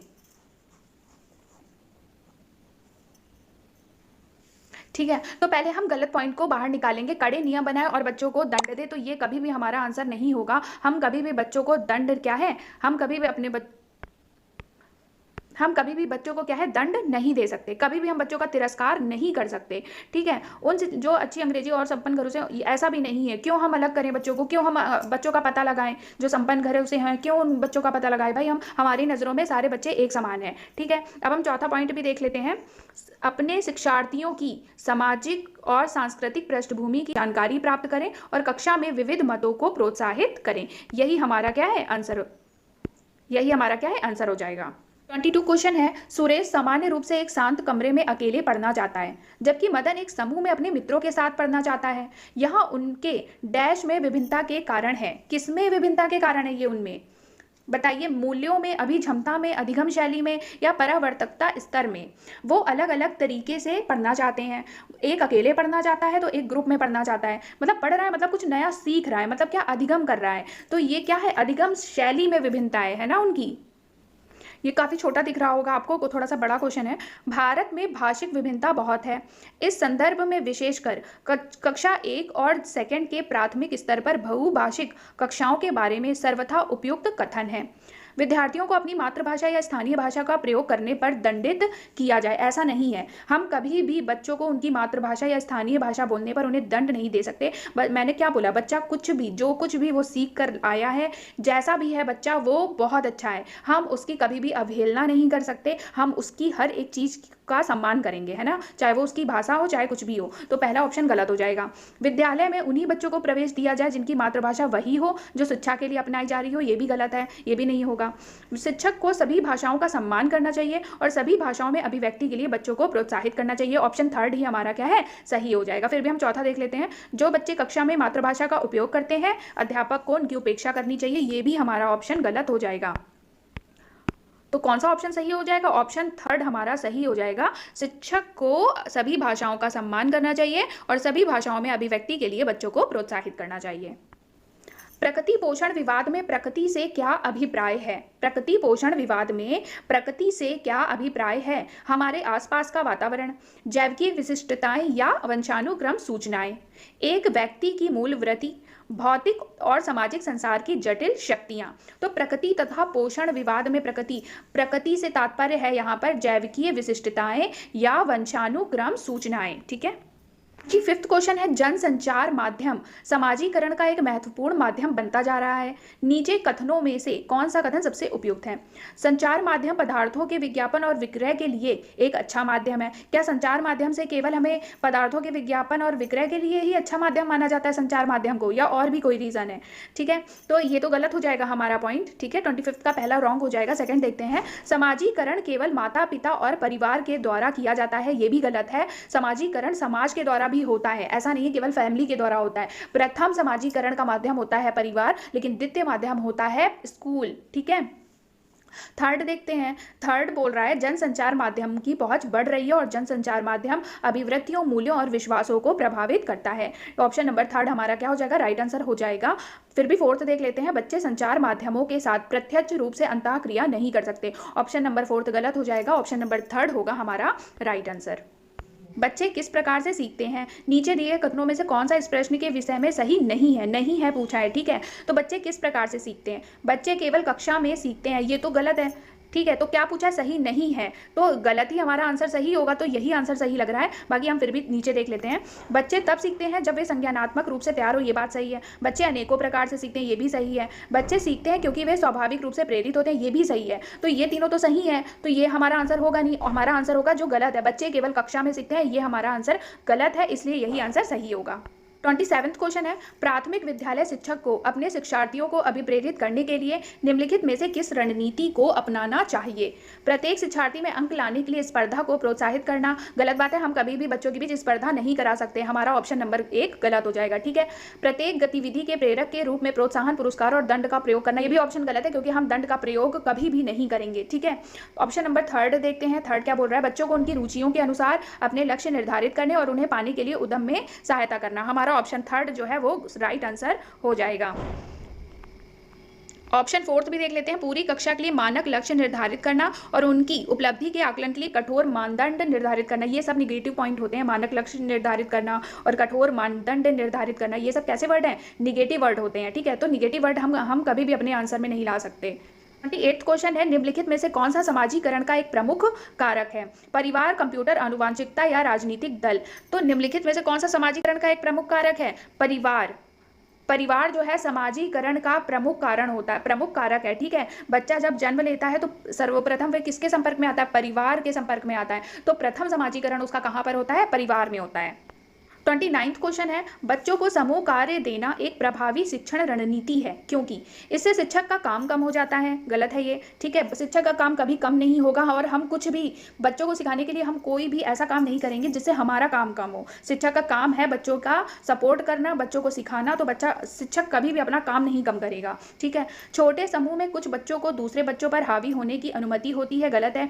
सीखने की प्रक्रिया में बच्चे एक दूसरे से सीखते हैं और परस्पर सहायता भी करते हैं। तो बच्चों को समूह कार्य देना का मतलब क्या होता है? बच्चों को समूह में सिखाना होता है और एक दूसरे से वो समूह के संपर्क में आए और सहायता करें, यही तो होता है समूह में सिखाने का मतलब, है ना। तो ऑप्शन नंबर थर्ड जो है वो करेक्ट हो जाएगा। लास्ट क्वेश्चन देख लेते हैं, एक औसत बुद्धि वाला बच्चा यदि भाषा को पढ़ने एवं समझने में कठिनाई प्रदर्शित करता है तो यह संकेत देता है कि बच्चा डैश का लक्षण प्रदर्शित कर रहा है।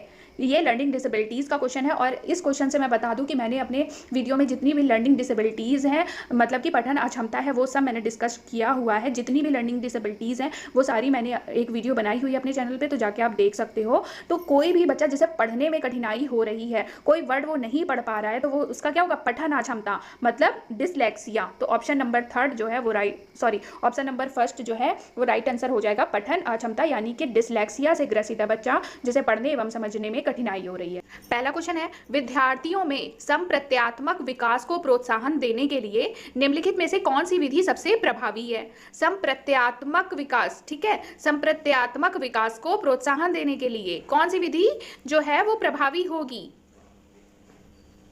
तो ऑप्शन देख लेते हैं। विद्यार्थियों को बहुत से उदाहरण देना और उन्हें तर्क शक्ति का उपयोग करने के लिए प्रोत्साहन करना।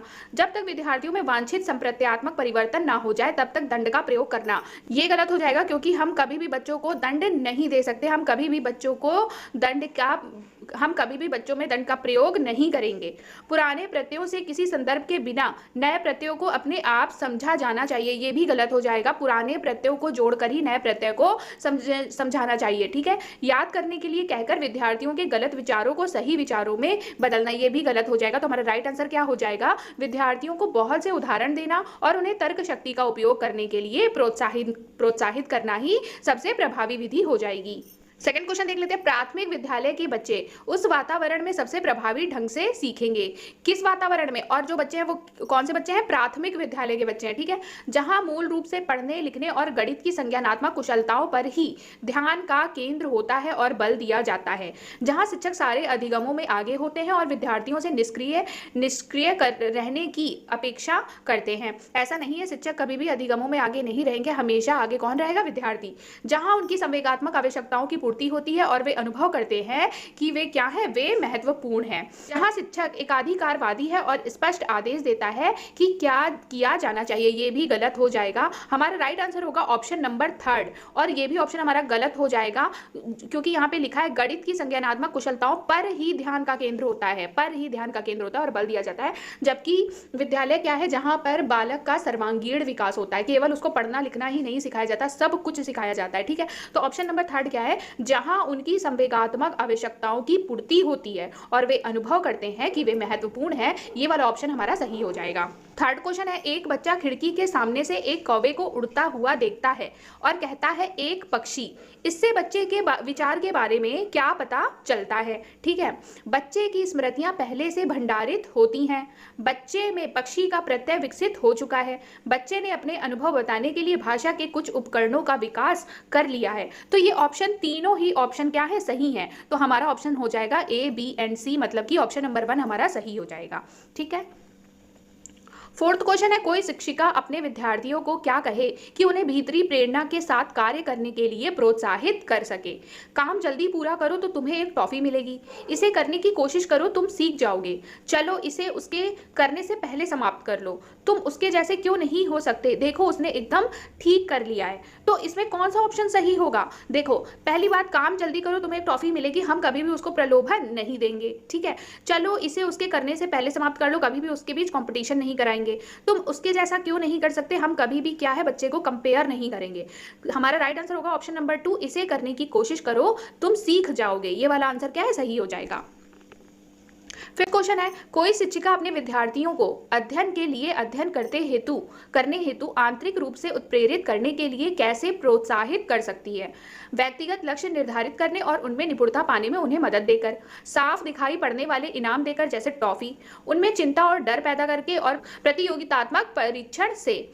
आपको पढ़ के ही ऑप्शन समझ में आ गया होगा कि ऑप्शन कौन सा सही है। अगर कोई शिक्षिका है और वो अपने विद्यार्थियों को अध्ययन के लिए प्रेरित करना चाहती है तो वो क्या करेगी? पहले हम गलत ऑप्शन को कट करेंगे, चौथा गलत हो जाएगा, कभी भी हम प्रतियोगिताएं नहीं कराएंगे बच्चों के बीच, बच्चों में डर कभी भी हम पैदा नहीं करेंगे, प्रलोभन बच्चों को नहीं देंगे। तो हमारा राइट आंसर होगा ऑप्शन नंबर 1, व्यक्तिगत लक्ष्य निर्धारित करने और उनमें निपुणता पाने में उन्हें मदद देकर, ठीक है। सिक्स्थ क्वेश्चन है, किसी प्रारंभिक कक्षा में प्रभावशाली शिक्षक का उद्देश्य विद्यार्थियों को उत्प्रेरित करना होगा। ठीक है। किसी प्रारंभिक कक्षा में प्रभावशाली शिक्षक का उद्देश्य विद्यार्थियों को उत्प्रेरित करना होगा। कैसे उत्प्रेरित करना होगा? दंडात्मक उपायों का प्रयोग करके, जिससे वे शिक्षक का सम्मान करें। ऐसे काम करने के लिए जिससे परीक्षा के अंत में वे अच्छे अंक पा सकें। सीखने के लिए जिससे वे जिज्ञासु बने और सीखने के लिए ही सीखना पसंद करें। रटकर याद करने के लिए जिससे वे प्रत्यास्मरण करने में अच्छे बने। तो मैं पहले भी बता चुकी हूँ, हम कभी भी दंड का प्रयोग नहीं करेंगे। ऑप्शन नंबर 1 हमारा गलत हो जाएगा। अंक पाने के लिए कभी भी कोई काम नहीं किया जा सकता, बल्कि अच्छा विद्यार्थी और अच्छा जीवन जीना, अच्छा सीखने के लिए काम किया जाता है। रटकर याद करने का कोई भी प्रावधान नहीं है। तो हमारा ऑप्शन नंबर 3 सही हो जाएगा। सीखने के लिए जिससे वे जिज्ञासु बने और सीखने के लिए ही सीखना पसंद करें। लेते हैं 7वां क्वेश्चन है, निम्नलिखित में से कौन सा उदाहरण प्रभावशाली विद्यालय की प्रथा का है? ऑप्शंस हैं व्यक्ति सापेक्ष अधिगम, प्रतियोगितात्मक कक्षा, निरंतर तुलनात्मक मूल्यांकन, शारीरिक दंड। तो वही मैं बोलती हूँ, पहले आप गलत ऑप्शन हटा दीजिए और नीचे से हम स्टार्ट करेंगे। शारीरिक दंड, हम कभी भी दंड नहीं देंगे, तुलना नहीं करेंगे, प्रतियोगी कक्षा का प्रावधान नहीं है। तो क्या हो जाएगा? व्यक्ति सापेक्ष अधिगम। ठीक है। विकास का सिर पदाभिमुख दिशा सिद्धांत व्याख्या करता है कि विकास इस प्रकार आगे बढ़ता है। किस प्रकार आगे बढ़ता है? सिर से पैर की ओर, ग्रामीण से शहरी क्षेत्रों की ओर, सामान्य से विशिष्ट कार्यों की ओर और भिन्न से एकीकृत कार्यों की ओर। तो विकास के ये 2 प्रकार होते हैं। ठीक है। एक होता है सिर पदाभिमुख और एक होता है केंद्र पदाभिमुख। ठीक है। इसका जो होता है ये होता है सिर से पैर की ओर, और जो केंद्राभिमुख होता है वो केंद्र से बाहर की सीमाओं की ओर। ठीक है। केंद्र से बाहर मतलब कि जैसे हार्ट में पहले मजबूती आई, उसके बाद बाहर की ओर मजबूती जो आती है वो केंद्राभिमुख होता है। और ये सिर पदाभिमुख क्या होता है? सर से पैर की ओर जो विकास होता है वो होता है। तो ऑप्शन नंबर 1 हमारा सही हो जाएगा। 9वां क्वेश्चन है, भाषा विकास के लिए सबसे संवेदनशील समय निम्नलिखित में से कौन सा है? वयस्कावस्था, प्रारंभिक बचपन का समय, जन्म पूर्व का समय, मध्य बचपन का समय। कौन सा समय सबसे अच्छा है? तो सबसे अच्छा जो भाई, वयस्क में तो भाषा विकास होगा नहीं उसका, कि वो वयस्क होने के बाद उसका भाषा विकास हो रहा है। जन्म से पहले का समय भी नहीं होगा, वो उसने जन्म ही नहीं लिया, तो भाषा का विकास कैसे होगा? मध्य बचपन का समय भी नहीं होगा। सबसे अच्छा समय, सबसे संवेदनशील समय कौन सा होगा? प्रारंभिक बचपन का समय। ठीक है। प्रारंभिक बचपन का समय भाषा विकास के लिए सबसे संवेदनशील समय माना जाता है। और कहा जाता है कि बच्चा 5 वर्ष तक की आयु तक उसमें आप जितना भी उसे कुछ सिखाना चाहते हो वो सिखा सकते हो, और वैसा ज्ञान उसको जीवन भर के लिए स्थायी रहता है। ठीक है। 10th क्वेश्चन देख लेते हैं। 10th क्वेश्चन है, एक 6 वर्ष की लड़की खेलकूद में असाधारण योग्यता का प्रदर्शन करती है। उसके माता पिता दोनों ही खिलाड़ी हैं। उसने नृत्य प्रशिक्षण प्राप्त करने भेजते हैं और समाप्तांत में उसे प्रशिक्षण देते हैं। बहुत संभव है कि उसकी क्षमताएं निम्नलिखित दोनों के बीच परस्पर प्रतिक्रिया का परिणाम होगी। तो किस प्रतिक्रिया का परिणाम होंगी? स्वास्थ्य और प्रशिक्षण, अनुशासन और पौष्टिकता, आनुवांशिकता और पर्यावरण, और वृद्धि और विकास। तो इसका राइट आंसर क्या हो जाएगा? इसका राइट आंसर हो जाएगा आनुवांशिकता और पर्यावरण। ऑप्शन नंबर 3 जो है वो राइट आंसर हो जाएगा। ठीक है। निम्नलिखित में से कौन से समाजीकरण के गौड़ वाहक हो सकते हैं? समाजीकरण के गौड़ वाहक मीन्स होता है सेकेंडरी, मतलब द्वितीयक वाहक। समाजीकरण के प्रथम वाहक कौन होता है? परिवार होता है। द्वितीयक वाहक कौन होता है? द्वितीयक वाहक होता है, कौन सा होता है द्वितीयक वाहक? विद्यालय और पास पड़ोस। ठीक है। विद्यालय और पास पड़ोस जो होते हैं समाजीकरण के गौड़ वाहक या द्वितीयक वाहक हो सकते हैं। लेव वाइगोत्स्की के अनुसार संज्ञानात्मक विकास का मूल कारण है। संज्ञानात्मक विकास का क्या कारण है? मैंने पहले ही बताया था। लेव वाइगोत्स्की ने सामाजिक और सांस्कृतिक सिद्धांत दिया है। तो और अगर आपने अच्छे से पढ़ा नहीं है और ऑप्शन में सामाजिक जैसे वर्ड लिखे हैं ना, तो आप उसको टिक कर लीजिएगा, आपका आंसर कभी भी गलत नहीं होगा। तो संज्ञानात्मक विकास का मूल कारण क्या है? सामाजिक अन्योन्य क्रिया। लेव वाइगोत्स्की ने कहा है कि बच्चा समाज से ज्यादा सीखता है। ठीक है। क्वेश्चन देख लेते हैं। 13 क्वेश्चन है, किसी बच्चे का दिया गया विशिष्ट उत्तर कोलबर्ग के नैतिक तर्क के सोपानों की विषय वस्तु के किस सोपान के अंतर्गत आएगा? यदि आप ईमानदार हैं तो आपके माता पिता आप पर गर्व करेंगे, इसलिए आपको ईमानदार रहना चाहिए। ये किस पर आएगा? किस सोपान के अंतर्गत आएगा? अच्छी लड़की अच्छा लड़का अनुकूलन, कानून और व्यवस्था अनुकूलन, दंड आज्ञाकारिता अनुकूलन, या सामाजिक संकुचन अनुकूलन। ये किसके अंतर्गत आएगा?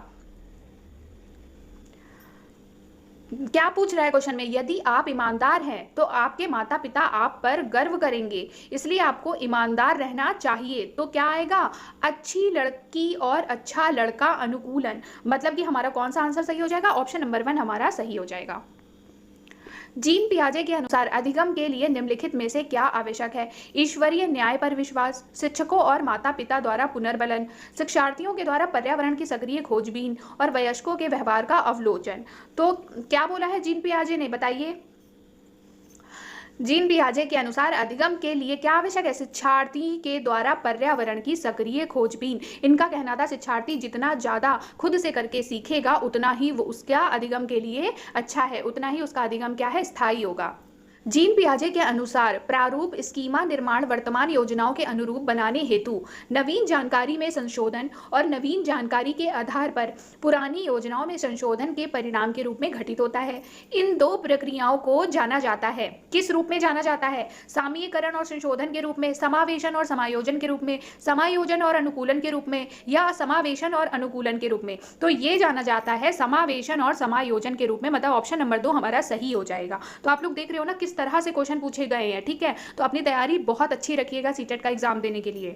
16 क्वेश्चन देख लेते हैं। 16 क्वेश्चन है, किसी प्रगतिशील कक्षा की व्यवस्था में शिक्षक एक ऐसे वातावरण को उपलब्ध कराकर अधिगम को सुगम बनाता है जो समावेशन को हतोत्साहित करता है, आवृत्ति को बढ़ाता है, खोज को प्रोत्साहन देता है या नियामक है। तो देखो सबसे अच्छा क्या है, किसी प्रगतिशील कक्षा की व्यवस्था में शिक्षक कैसा वातावरण उपलब्ध कराएगा जिससे अधिगम सुगम बने? तो वो कराएगा खोज को प्रोत्साहन देकर, क्योंकि जितना बच्चा खोजेगा, जितना बच्चा खुद से करेगा उतना ज़्यादा सीखेगा।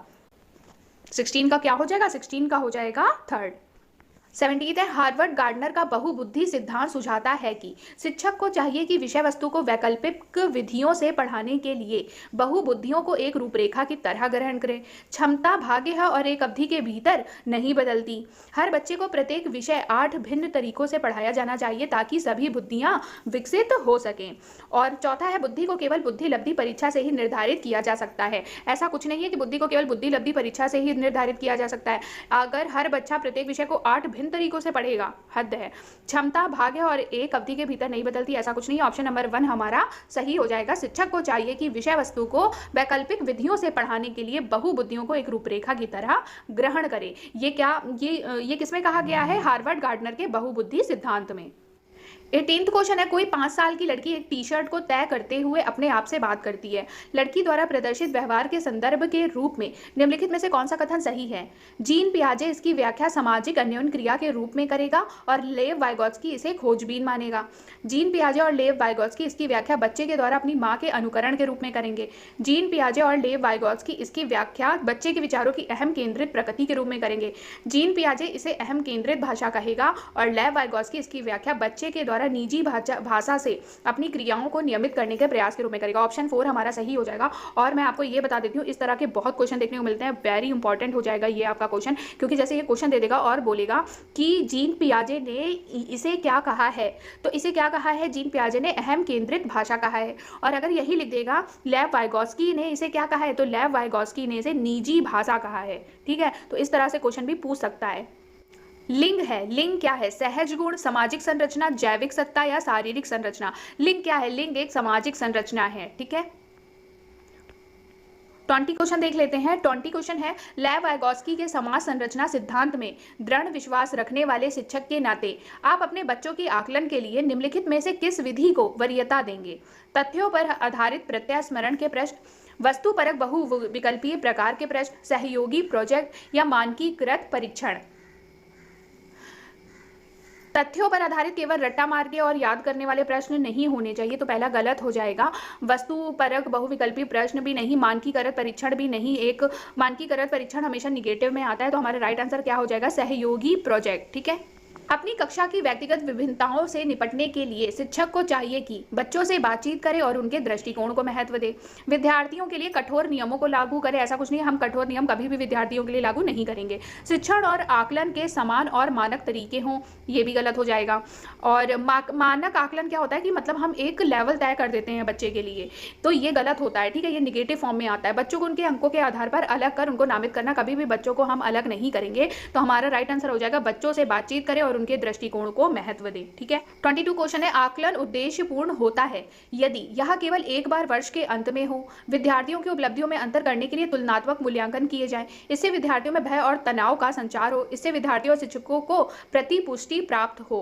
तो कौन सा सही हो जाएगा? देखो, वर्ष यह केवल एक बार वर्ष के अंत में हो, यह गलत है।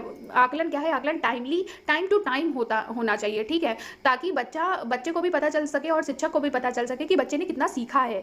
विद्यार्थियों की उपलब्धि में अंतर करने के लिए तुलना वगैरह वाले वर्ड हमेशा निगेटिव में आते हैं। भय और तनाव का संचार हमें करना नहीं है, तो हमारा राइट आंसर हो जाएगा शिक्षकों और विद्यार्थियों की फीडबैक को प्राप्त करना। ठीक है। राष्ट्रीय पाठ्यचर्या एनसीएफ से भी क्वेश्चन जरूर देखने को मिलता है, तो जिन्होंने भी एनसीएफ का टॉपिक नहीं पढ़ा है वो पढ़ सकते हो। ठीक है। राष्ट्रीय पाठ्यचर्या की रूपरेखा एनसीएफ 2005 के अनुसार शिक्षक की भूमिका है। शिक्षक की भूमिका क्या है? अनुमतिपरक है, सुविधादाता है, सत्तावादी है, अधिनायकीय है। तो शिक्षक हमेशा किस रूप में होता है? शिक्षक हमेशा सुविधादाता के रूप में है। ठीक है, सुविधा प्रदान करेगा शिक्षक शिक्षार्थियों को। ठीक है। 24th क्वेश्चन देख लेते हैं। 24th क्वेश्चन है, अनुसंधान सुझाते हैं कि एक विविध कक्षा में अपने विद्यार्थियों से शिक्षिका की अपेक्षाएं विद्यार्थियों के अधिगम के साथ संबंधित नहीं मानी जाती, पर कोई प्रभाव नहीं छोड़ती, पर महत्वपूर्ण प्रभाव छोड़ती हैं, एकमात्र निर्धारक होती हैं। विविध कक्षा में अपने शिक्षार्थियों से शिक्षिका की अपेक्षाएं, मतलब एक विविध कक्षा है और उससे जो टीचर है वो विद्यार्थियों से क्या अपेक्षाएं करती हैं? अधिगम के लिए, विद्यार्थियों के अधिगम के साथ संबंधित नहीं मानी जाती, ऐसा तो है नहीं। अगर शिक्षिका विद्यार्थियों को सिखा रही है तो वो जाहिर से चाहती है ना कि बच्चों को आए, या ऐसा तो है नहीं कि शिक्षिका कोई संबंध ही नहीं रखती पर कोई प्रभाव नहीं छोड़ती, ऐसा भी नहीं है। क्या है? पर महत्वपूर्ण प्रभाव छोड़ती है। शिक्षिका जो भी क्लास में पढ़ाती है वो अपेक्षा करती है कि विद्यार्थी को आए, और ये क्या है? महत्वपूर्ण प्रभाव छोड़ती है। तो 24 का क्या हो जाएगा? थर्ड आंसर सही हो जाएगा। विशेष आवश्यकता वाले बच्चे को शामिल करना, यह है 25 क्वेश्चन। ठीक है, विशेष आवश्यकता वाले बच्चे को शामिल करना विद्यालयों पर भार बढ़ा देगा। अगर हम विशेष जो स्पेशल चाइल्ड होते हैं उनको शामिल करते हैं तो क्या विद्यालयों पर भार बढ़ता है? ऐसा तो है नहीं। शिक्षण के प्रति दृष्टिकोण, विषय वस्तु और धारणा परिवर्तन की अपेक्षा रखता है। एक काल्पनिक लक्ष्य है जिसमें अक्षमता ना हो उन बच्चों के लिए हानिकारक है, ऐसा नहीं है, ऐसा भी नहीं है। ऑप्शन नंबर 2 हमारा राइट आंसर हो जाएगा। तो 25 का क्या हो जाएगा? 2 आंसर। 26 देखते हैं। 26 क्वेश्चन है, विविध प्रकार की सामाजिक, आर्थिक और सांस्कृतिक पृष्ठभूमि के बच्चों से युक्त कक्षा सभी विद्यार्थियों के अधिगम अनुभवों को बढ़ाती है। यह कथन है सही क्योंकि इससे कक्षा अधिक श्रेणीबद्ध दिखाई देती है। गलत क्योंकि यह अनावश्यक स्पर्धा की ओर ले जाता है। गलत क्योंकि यह बच्चों के लिए दुविधा उत्पन्न कर सकता है और वे स्वयं को अलग थलग महसूस कर सकते हैं। सही क्योंकि बच्चे अपने साथियों से अनेक कौशल सीखते हैं। ऑप्शन नंबर 4 हमारा सही हो जाएगा। जैसे कि अलग अलग पृष्ठभूमि से बच्चे आए हैं, ठीक है, कोई अलग संस्कृति का है, कोई अलग समाज से है, कोई किसी की आर्थिक स्थिति अलग है, तो अगर उनका एक ग्रुप होता है, उनकी एक क्लास होती है जिसमें अलग अलग पृष्ठभूमियों के बच्चे होते हैं, तो उससे क्या होता है कि बच्चा उनकी पृष्ठभूमि को थोड़ा सीखेगा और दूसरा बच्चा उनकी पृष्ठभूमियों को सीखेगा। तो इससे क्या है, वो अपने साथियों से ही कौशल सीखेंगे। तो इसको हम हमेशा पॉजिटिव वे में लेंगे। ठीक है, तो ऑप्शन नंबर 4 हमारा क्या हो जाएगा? राइट आंसर हो जाएगा। 27 क्वेश्चन है, सुनने में असमर्थ बच्चा नियमित विद्यालय में बहुत अच्छा कर सकता है यदि उसे उपयुक्त सुविधा और साधन उपलब्ध कराए जाएं। नियमित विद्यालय में अपने सहपाठियों के समान कभी प्रदर्शन नहीं कर सकेगा, ऐसा नहीं है। श्रवण असमर्थता वाले बच्चों के विद्यालय में ही भेजा जाना चाहिए, नियमित विद्यालय में नहीं, ऐसा भी नहीं है। केवल अकादमिक शिक्षा से लाभ नहीं उठा पाएगा, उसे उसके स्थान पर व्यावसायिक शिक्षा दी जानी चाहिए, ऐसा भी नहीं है। पहला ऑप्शन हमारा क्या है? सही हो जाएगा। 28 क्वेश्चन देख लेते हैं। 28 क्वेश्चन है, निम्नलिखित में से कौन सी विशेषता प्रतिभावान शिक्षार्थी की है? वह बहुत ही तुनक मिजाज होता है, वह रस्मी व्यवहार करता है जैसे हाथ थपथपाना, डोलना आदि, वह आक्रामक और कुंठित हो जाता है। ये तीनों ही ऑप्शन गलत है, इसका मतलब हमारा ऑप्शन चौथा ही सही होगा। यदि कक्षा की गतिविधियां अधिक चुनौतीपूर्ण नहीं होती हैं तो वह कम प्रेरित अनुभव करता है और ऊब जाता है। तो ऑप्शन नंबर 4 हमारा सही हो जाएगा। 29 क्वेश्चन है, एक शिक्षिका अपनी प्राथमिक कक्षा में प्रभावी अधिगम को बढ़ा सकती है। कैसे बढ़ा सकती है अपने अधिगम को? अपने विद्यार्थियों में प्रतियोगिताओं को प्रोत्साहन देकर। कभी भी क्लास में हमें प्रतियोगिता नहीं बढ़ानी है, ठीक है। ऐसे प्रतियोगिता करना गलत होता है, निगेटिव फॉर्म में आता है, ठीक है। विषय वस्तु को विद्यार्थियों के जीवन के साथ संबंधित, बस यहीं पे रुक जाओ। अगर विषय वस्तु को विद्यार्थी के जीवन के साथ संबंधित कर दिया तो वही प्रभावी अधिगम है, ठीक है। फिर भी हम नीचे देख लेते हैं, अधिगम में छोटी छोटी उपलब्धियों के लिए पुरस्कार देना, ऐसा कुछ नहीं है। ड्रिल और अभ्यास के द्वारा, ये भी नहीं। तो ऑप्शन नंबर 2 है सही आंसर, ठीक है। लास्ट क्वेश्चन देख लेते हैं। तो ये हमारे आज का लास्ट क्वेश्चन, बच्चों के बारे में निम्नलिखित कथनों में से कौन सा सही है? बच्चे जानकारी के निष्क्रिय प्राप्तकर्ता है, ऐसा नहीं है। बच्चे सक्रिय प्राप्तकर्ता होते हैं, बच्चे निष्क्रिय प्राप्तकर्ता नहीं होते। बच्चे समस्या समाधान करता है, ये भी बात सही है। बच्चे वैज्ञानिक शोध करता है, ये भी सही है। बच्चे पर्यावरण के सक्रिय अन्वेषक है, ये भी सही है। तो मतलब बी सी डी हमारा सही हो जाएगा। कहाँ है? ऑप्शन नंबर 4 में है, बी सी डी जो है वो सही आंसर हो। क्वेश्चन है, एक खेल क्रिया के दौरान चोट लगने पर रोहन रोने लगा। यह देखकर उसके पिता ने कहा, लड़कियों की तरह व्यवहार ना करो, लड़के रोते नहीं हैं। पिता का यह कथन क्या दर्शाता है? लैंगिक रूढ़िवादिताओं को दर्शाता है, लैंगिक रूढ़िवादिताओं की चुनौती को दर्शाता है, लैंगिक भेदभाव को कम करता है, या लैंगिक समानता को बढ़ावा देता है। तो सबसे पहले आप यही देखिए कि कौन से आपको बिल्कुल गलत लग रहे हैं और जो आपको हटाना है। तो यहाँ पर ये बोल रहा है लड़कियों की तरह व्यवहार ना करो, तो ये कोई लैंगिक समानता को तो बढ़ावा दे नहीं रहा है, तो ये हमारा जो ऑप्शन है ये रॉन्ग हो जाएगा। लैंगिक भेदभाव को कम करता है, यहाँ भेदभाव तो हो ही रहा है, तो कम कहाँ कर रहा है, तो ये भी गलत हो जाएगा। ठीक है, लैंगिक रूढ़िवादिताओं को चुनौती देता है या लैंगिक रूढ़िवादिताओं को दर्शाता है। तो पिता कह रहा है लड़कियों की तरह व्यवहार मत करो, मतलब यहाँ लड़का लड़की दिखा रहा है वो, तो लैंगिक रूढ़िवादिताओं को दर्शाता है। मतलब लड़के ये नहीं कर सकते, ये लड़कियां ही करती हैं, या लड़की ये नहीं कर सकती, ये लड़के ही करते हैं। इस तरह का जो कथन होता है वो लैंगिक रूढ़िवादिताओं को ही दर्शाता है। ठीक है, सेकेंड क्वेश्चन है, एक प्रगतिशील कक्षा में अध्यापक को अटल पाठ्यक्रम का पालन करना चाहिए, विद्यार्थियों में प्रतिस्पर्धा पर बल देना चाहिए, ज्ञान की संरचना के लिए प्रचुर मौके प्रदान करने चाहिए, विद्यार्थियों को उनके अकादमिक अंकों के आधार पर नामांकित करना चाहिए। तो क्या करना चाहिए प्रगतिशील कक्षा में? पहली बात तो ये नेगेटिव पॉइंट है कि अकादमिक अंकों के आधार पर नामांकित हम नहीं कर सकते। ठीक है, विद्यार्थियों में प्रतिस्पर्धा, हम प्रतिस्पर्धा नहीं करा सकते, प्रतिस्पर्धा वर्ड निगेटिव वर्ड होता है। अटल पाठ्यक्रम का पालन करना चाहिए, ये कोई सही पॉइंट नहीं है। सही पॉइंट क्या है? ज्ञान की संरचना के लिए प्रचुर मौके प्रदान करने चाहिए, तो ऑप्शन 3 हमारा सही हो जाएगा। थर्ड क्वेश्चन है, एक गतिविधि के दौरान छात्रों को संघर्ष करते देख एक अध्यापिका बच्चों को संकेत और इशारे जैसे क्या, क्यों, कैसे प्रदान करने का फैसला लेती है।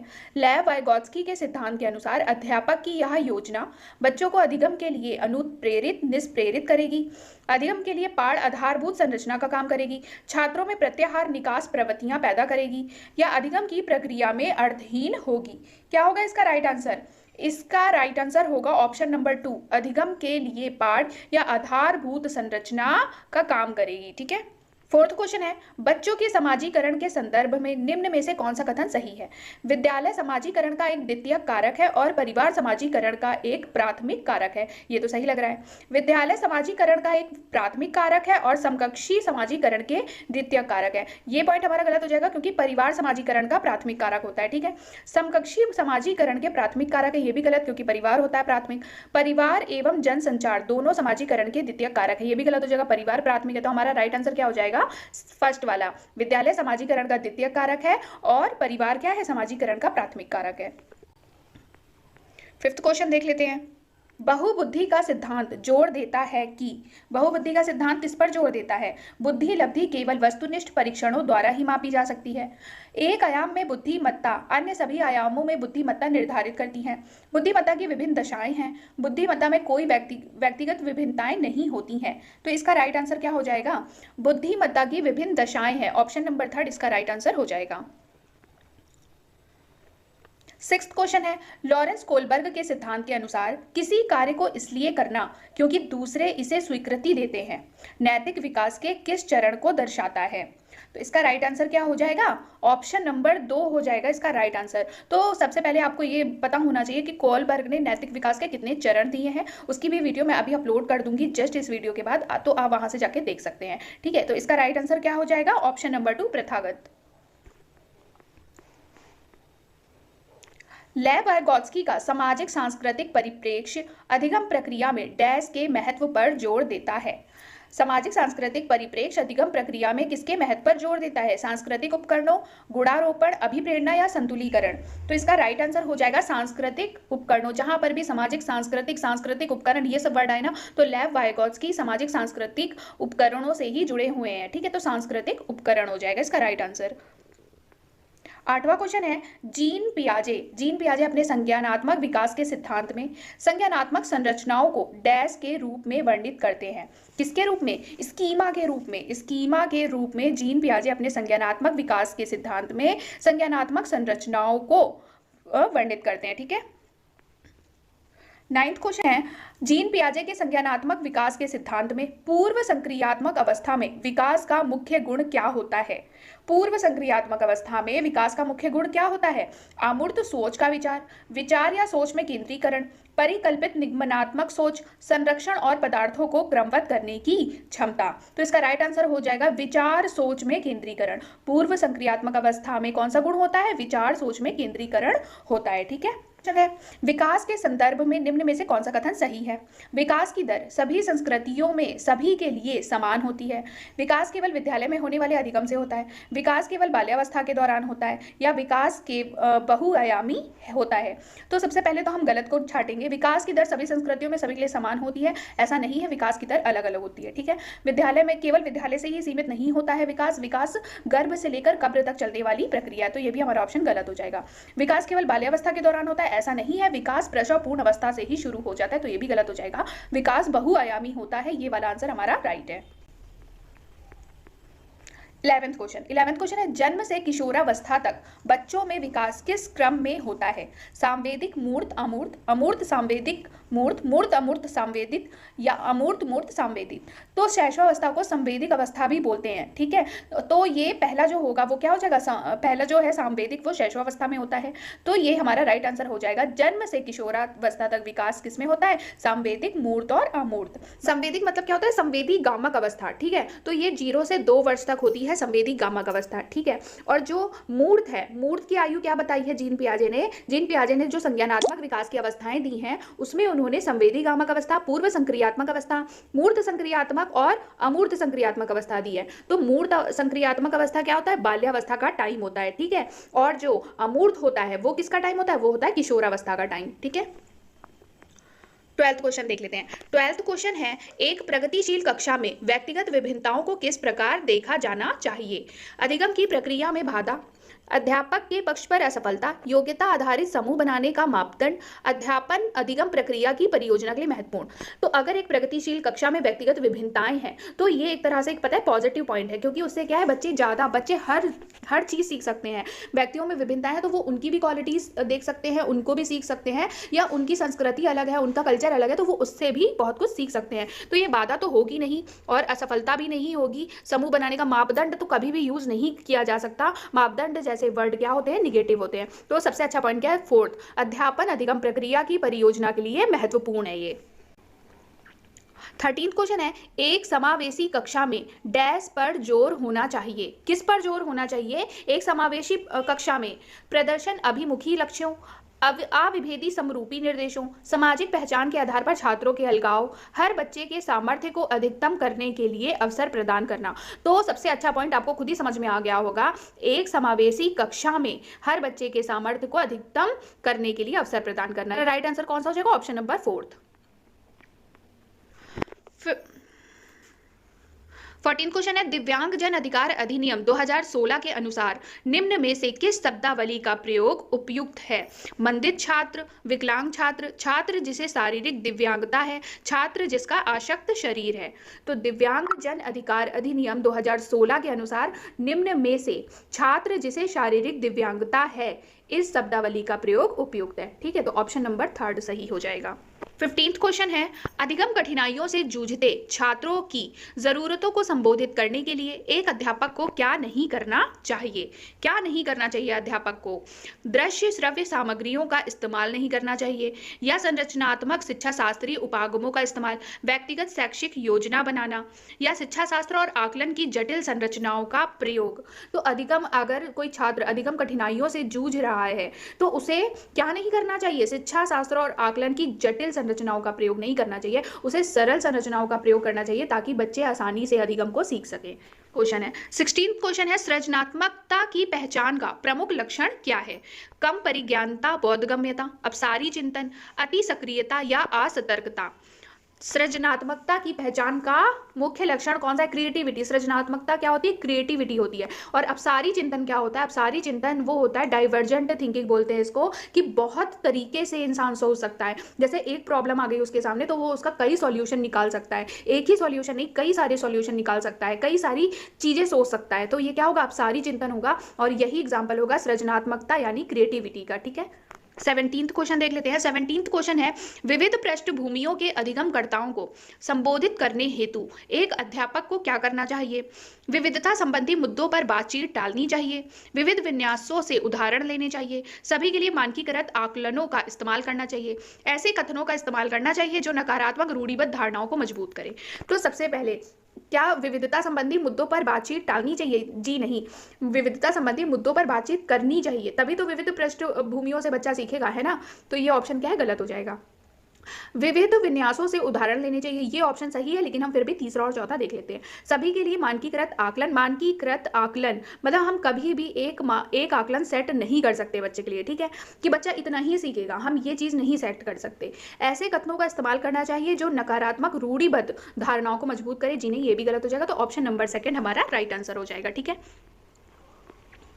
18th क्वेश्चन है, समस्या समाधान क्षमताओं को किस प्रकार सुसाध्य किया जा सकता है? लगातार अभ्यास और क्रियान्वयन पर जोर देकर, समस्याओं के हल हेतु अटल प्रक्रिया के इस्तेमाल को बढ़ावा देकर, समरूपों के इस्तेमाल को बढ़ावा देकर, विद्यार्थियों में डर की भावना पैदा करके। किस प्रकार कम किया जा सकता है? ऑप्शन नंबर 3 सही हो जाएगा, समरूपों के इस्तेमाल को बढ़ावा देके, ठीक है।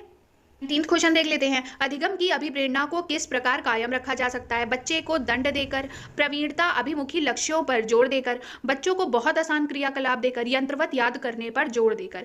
तो बच्चे को दंड देना ये हम कभी भी नहीं कर सकते, ठीक है। बच्चे को बहुत आसान क्रियाकलाप, ये भी नहीं है कि बहुत आसान सिखाते रहे और वो आगे के लिए तैयारी ना हो पाए। याद करने पर जोर देकर भी नहीं है, तो ऑप्शन क्या है? दूसरा, प्रवीणता अभिमुखी लक्ष्यों पर जोर देकर। शर्मिंदगी, शर्मिंदगी से क्या तात्पर्य है समझ लीजिए, ठीक है। शर्मिंदगी से क्या तात्पर्य है? शर्मिंदगी का संज्ञान से कोई संबंध नहीं है। शर्मिंदगी का संज्ञान पर नकारात्मक प्रभाव पड़ सकता है।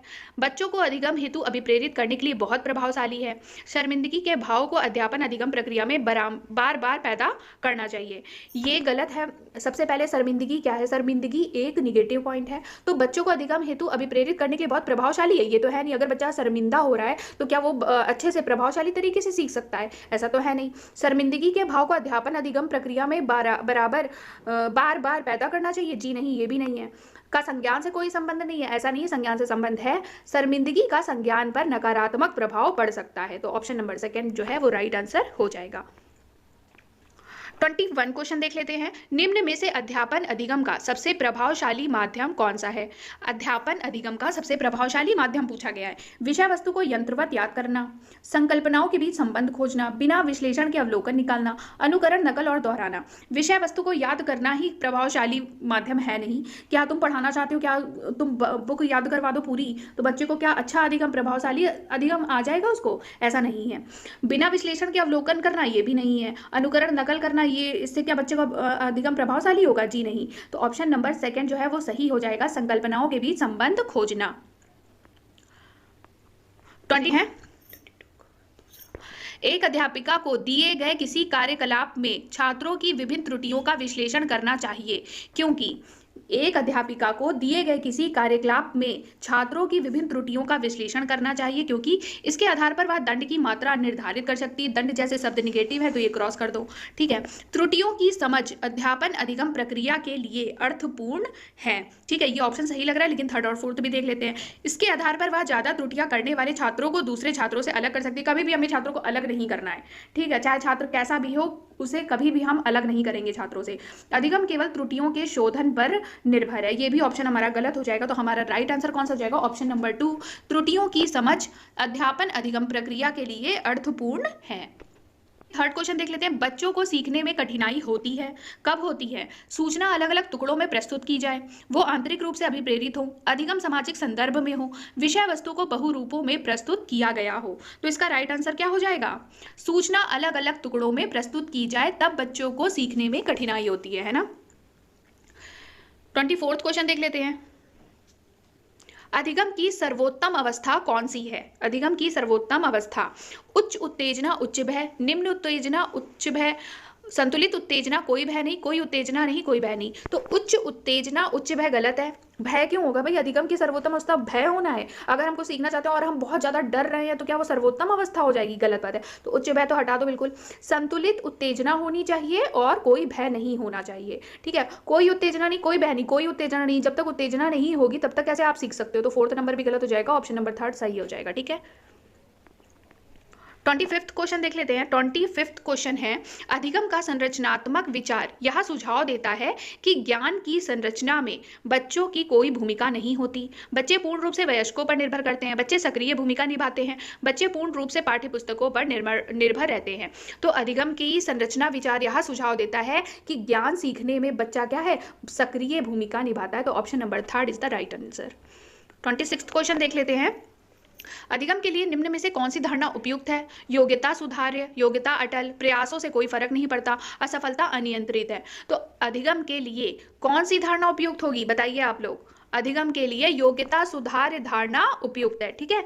26 का फर्स्ट राइट आंसर हो जाएगा। 27th क्वेश्चन देख लेते हैं। निम्न में से कौन सी परिपाटी विद्यार्थियों में संकल्पनात्मक समझ में बढ़ोतरी करने में सहायक है? कौन सी परिपाटी विद्यार्थियों में संकल्पनात्मक समझ में बढ़ोतरी करने में सहायक है? तो इसका राइट आंसर कौन सा हो जाएगा? अन्वेषण और संवाद।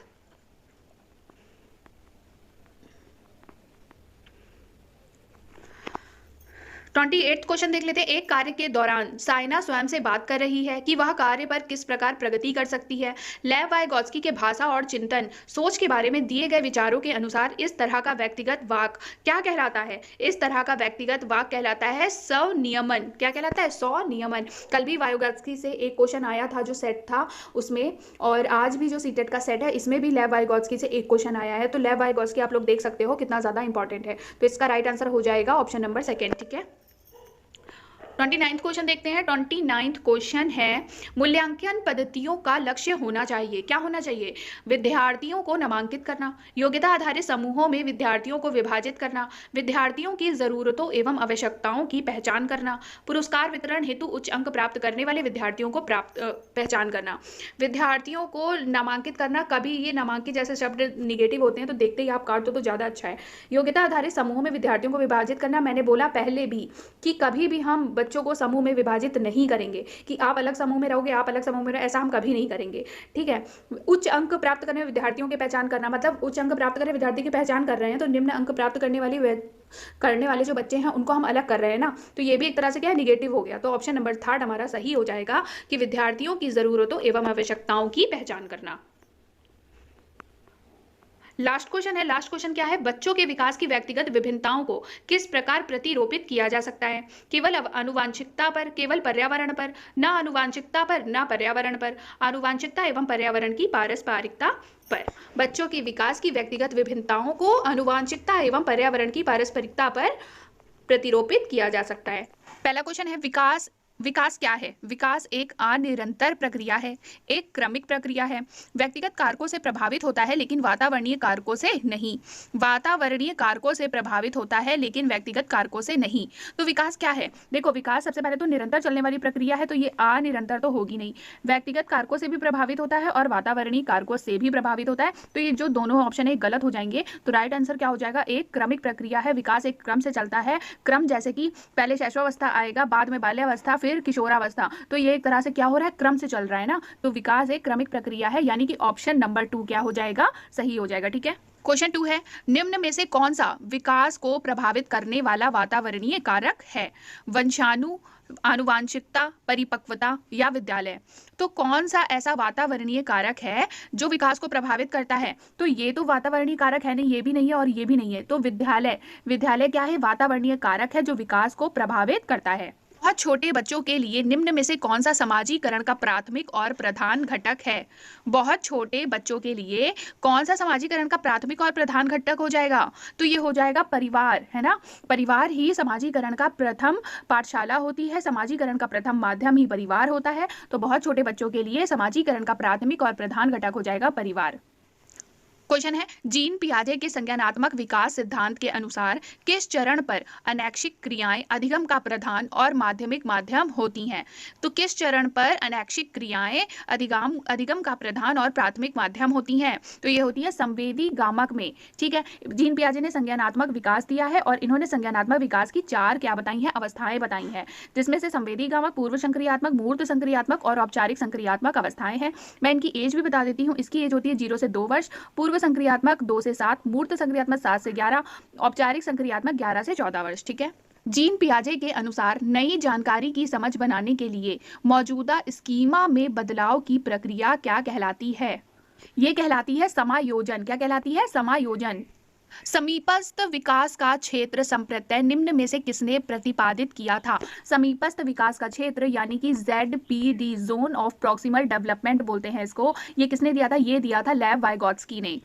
लेव वाइगोत्स्की ने विकास को डैश से डैश में बदलाव के रूप में परिकल्पित किया है। ठीक है, लेव वाइगोत्स्की ने, सबसे पहले आपको पता होना चाहिए कौन सा सिद्धांत दिया है, तो सामाजिक अधिगम का सिद्धांत दिया है लेव वाइगोत्स्की ने। ठीक है, अब ऑप्शन आप चेक करो, स्कीमा से संप्रत्यय में बदलाव या सामाजिक स्तर पर सहभागी क्रियाओं से अनुग्रहित प्रक्रियाओं में बदलाव, अनैच्छिक क्रियाओं से स्कीमा में या व्यक्तिगत क्रियाओं से बाहरी प्रक्रियाओं में। तो हमारा जो राइट आंसर हो जाएगा, सामाजिक स्तर पर सहभागी क्रियाओं और अनुग्रहित प्रक्रियाओं में बदलाव के रूप में परिकल्पित किया है। किसने? लेव वाइगोत्स्की ने विकास को। लॉरेंस कोलबर्ग ने बच्चों और वयस्कों में नैतिक तर्क की व्याख्या करते हुए डैश चरणों का क्रम प्रतिपादित किया है।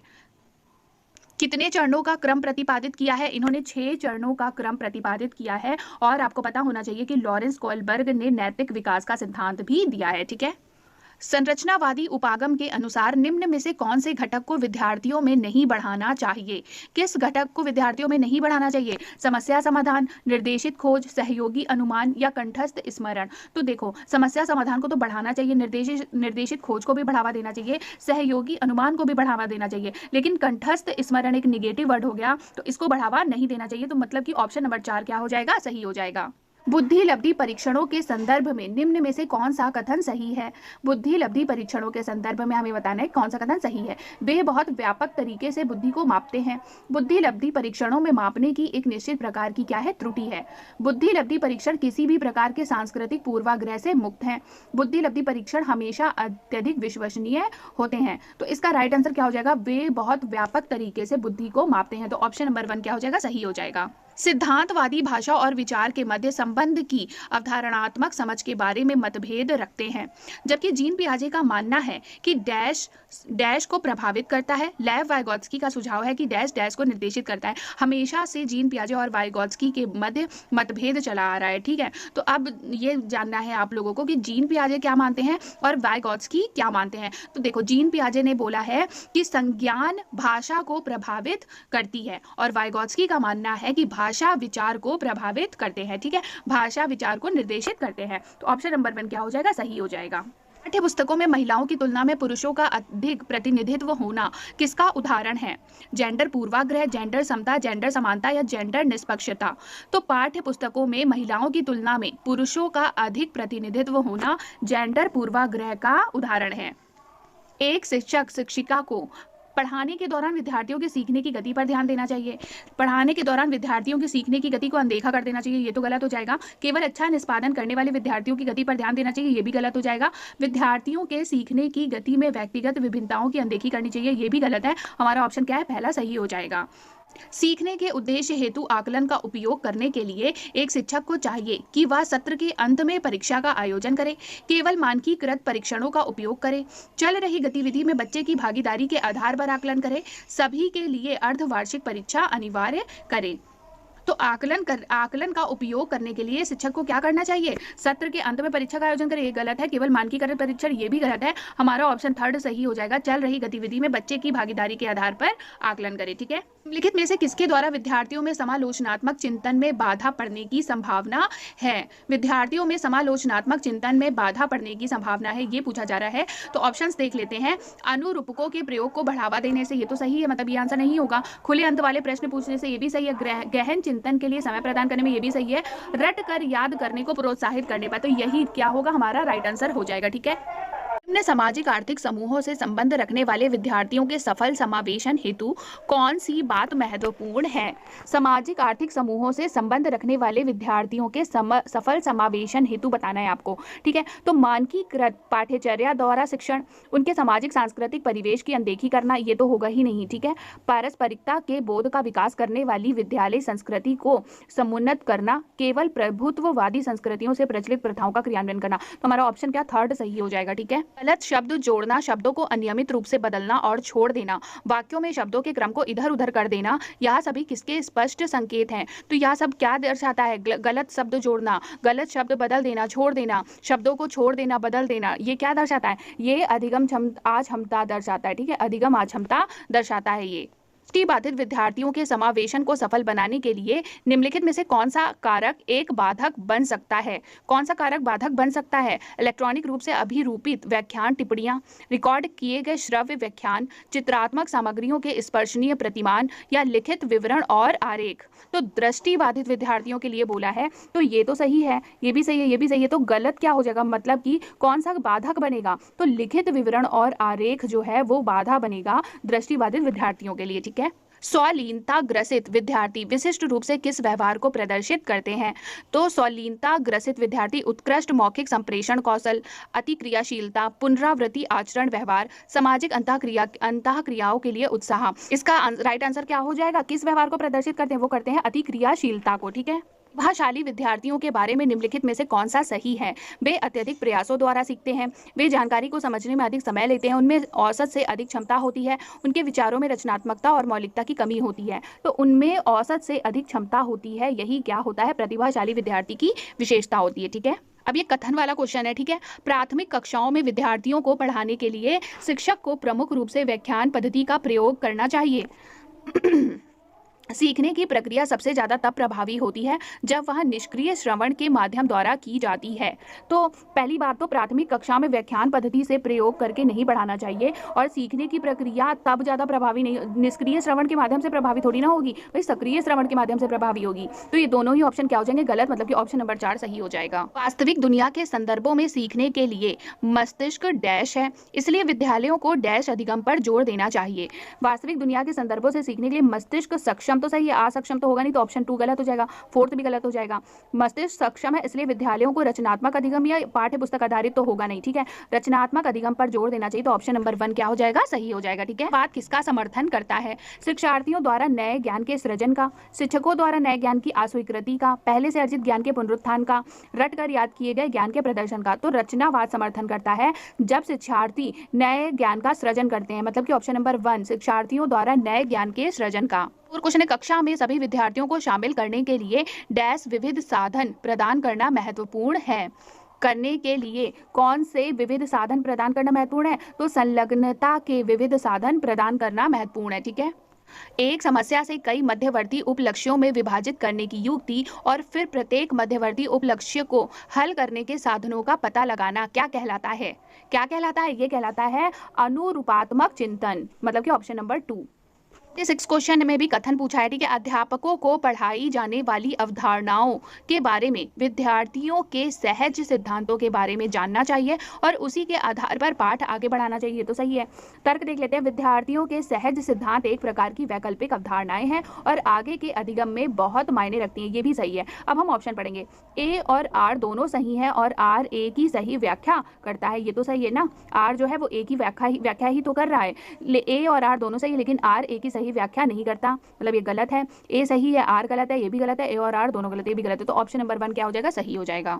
27 क्वेश्चन है। विद्यालयों को ऐसी शिक्षण शास्त्रीय प्रविधियों को बढ़ावा देना चाहिए जो केवल सीखी गई सामग्री के पुनरुत्थान पर जोर ना दें। ठीक है। संवेग और संज्ञान एक दूसरे से पृथक हैं। तो इसका राइट आंसर क्या हो जाएगा? पहली बात तो ऑप्शन फिर से देखो, विद्यालयों को ऐसी शिक्षण शास्त्रीय प्रविधियों को बढ़ावा देना चाहिए जो केवल सीखी गई सामग्री के पुनरुत्थान पर जोर ना दें। ऐसा नहीं है, ये गलत हो जाएगा। संवेग और संज्ञान एक दूसरे से जुड़े हुए हैं, ना कि अलग अलग है, ये भी गलत हो जाएगा। तो हमारा ऑप्शन 4 सही हो जाएगा। ए और आर क्या है? दोनों गलत हैं। निम्नलिखित में से कौन सा आंतरिक अभिप्रेरणा का एक उदाहरण है? निम्नलिखित में से कौन सा आंतरिक अभिप्रेरणा का एक उदाहरण है? नगद पुरस्कार जीतने के लिए पढ़ाई करना, ये आंतरिक अभिप्रेरणा नहीं है। अपने साथियों की प्रशंसा पाने के लिए नृत्य का प्रदर्शन करना, ये भी नहीं है। प्रथम स्थान पर आने के लिए दौड़ प्रतियोगिता में भाग लेना, ये भी नहीं। जिज्ञासावश किसी विषय पर शोध करना, ये ही होती है आंतरिक अभिप्रेरणा, मतलब कि ऑप्शन नंबर 4। ठीक है। निम्नलिखित में से कौन से कारक सीखने की प्रक्रिया को प्रभावित करते हैं? कक्षा का परिवेश, संसाधनों की उपलब्धता, शिक्षक की शिक्षण शास्त्रीय विधियां, विद्यार्थियों के तत्परता का स्तर। तो देखो, सीखने की प्रक्रिया को प्रभावित ये चारों ही करते हैं। ठीक है। तो ऑप्शन नंबर 4 जो है वो सही हो जाएगा। 30 क्वेश्चन है। एक अनुकूल शिक्षण अधिगम वातावरण के लिए किसकी आवश्यकता है? अधिक से अधिक जोखिम की आवश्यकता है, या विकर्षण व्यवधान का न्यूनतम होना, व्यक्तिगत विभिन्नताओं को नजरअंदाज करना, या गैर लचीली शैक्षणिक कार्य प्रणाली। तो देखो, अधिक से अधिक जोखिम तो होगा नहीं, विकर्षणों व्यवधान का न्यूनतम होना ये भी नहीं, व्यक्तिगत विभिन्नताओं को नजरअंदाज करना ये भी नहीं, क्या होगा, गैर लचीली शैक्षणिक कार्य प्रणाली, मतलब ऑप्शन नंबर 4 क्या होगा, सही हो जाएगा। अधिगम के लिए निम्न में से कौन सी धारणा उपयुक्त है?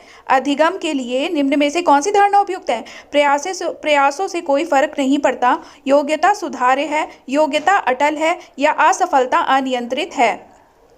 तो अधिगम के लिए जो धारणा उपयुक्त है वो है योग्यता सुधार्य है, यानी कि ऑप्शन नंबर 2 सही हो जाएगा। ठीक है। निम्न में से कौन सी परिपाटी विद्यार्थियों में संकल्पनात्मक समझ में बढ़ोतरी करने में सहायक है?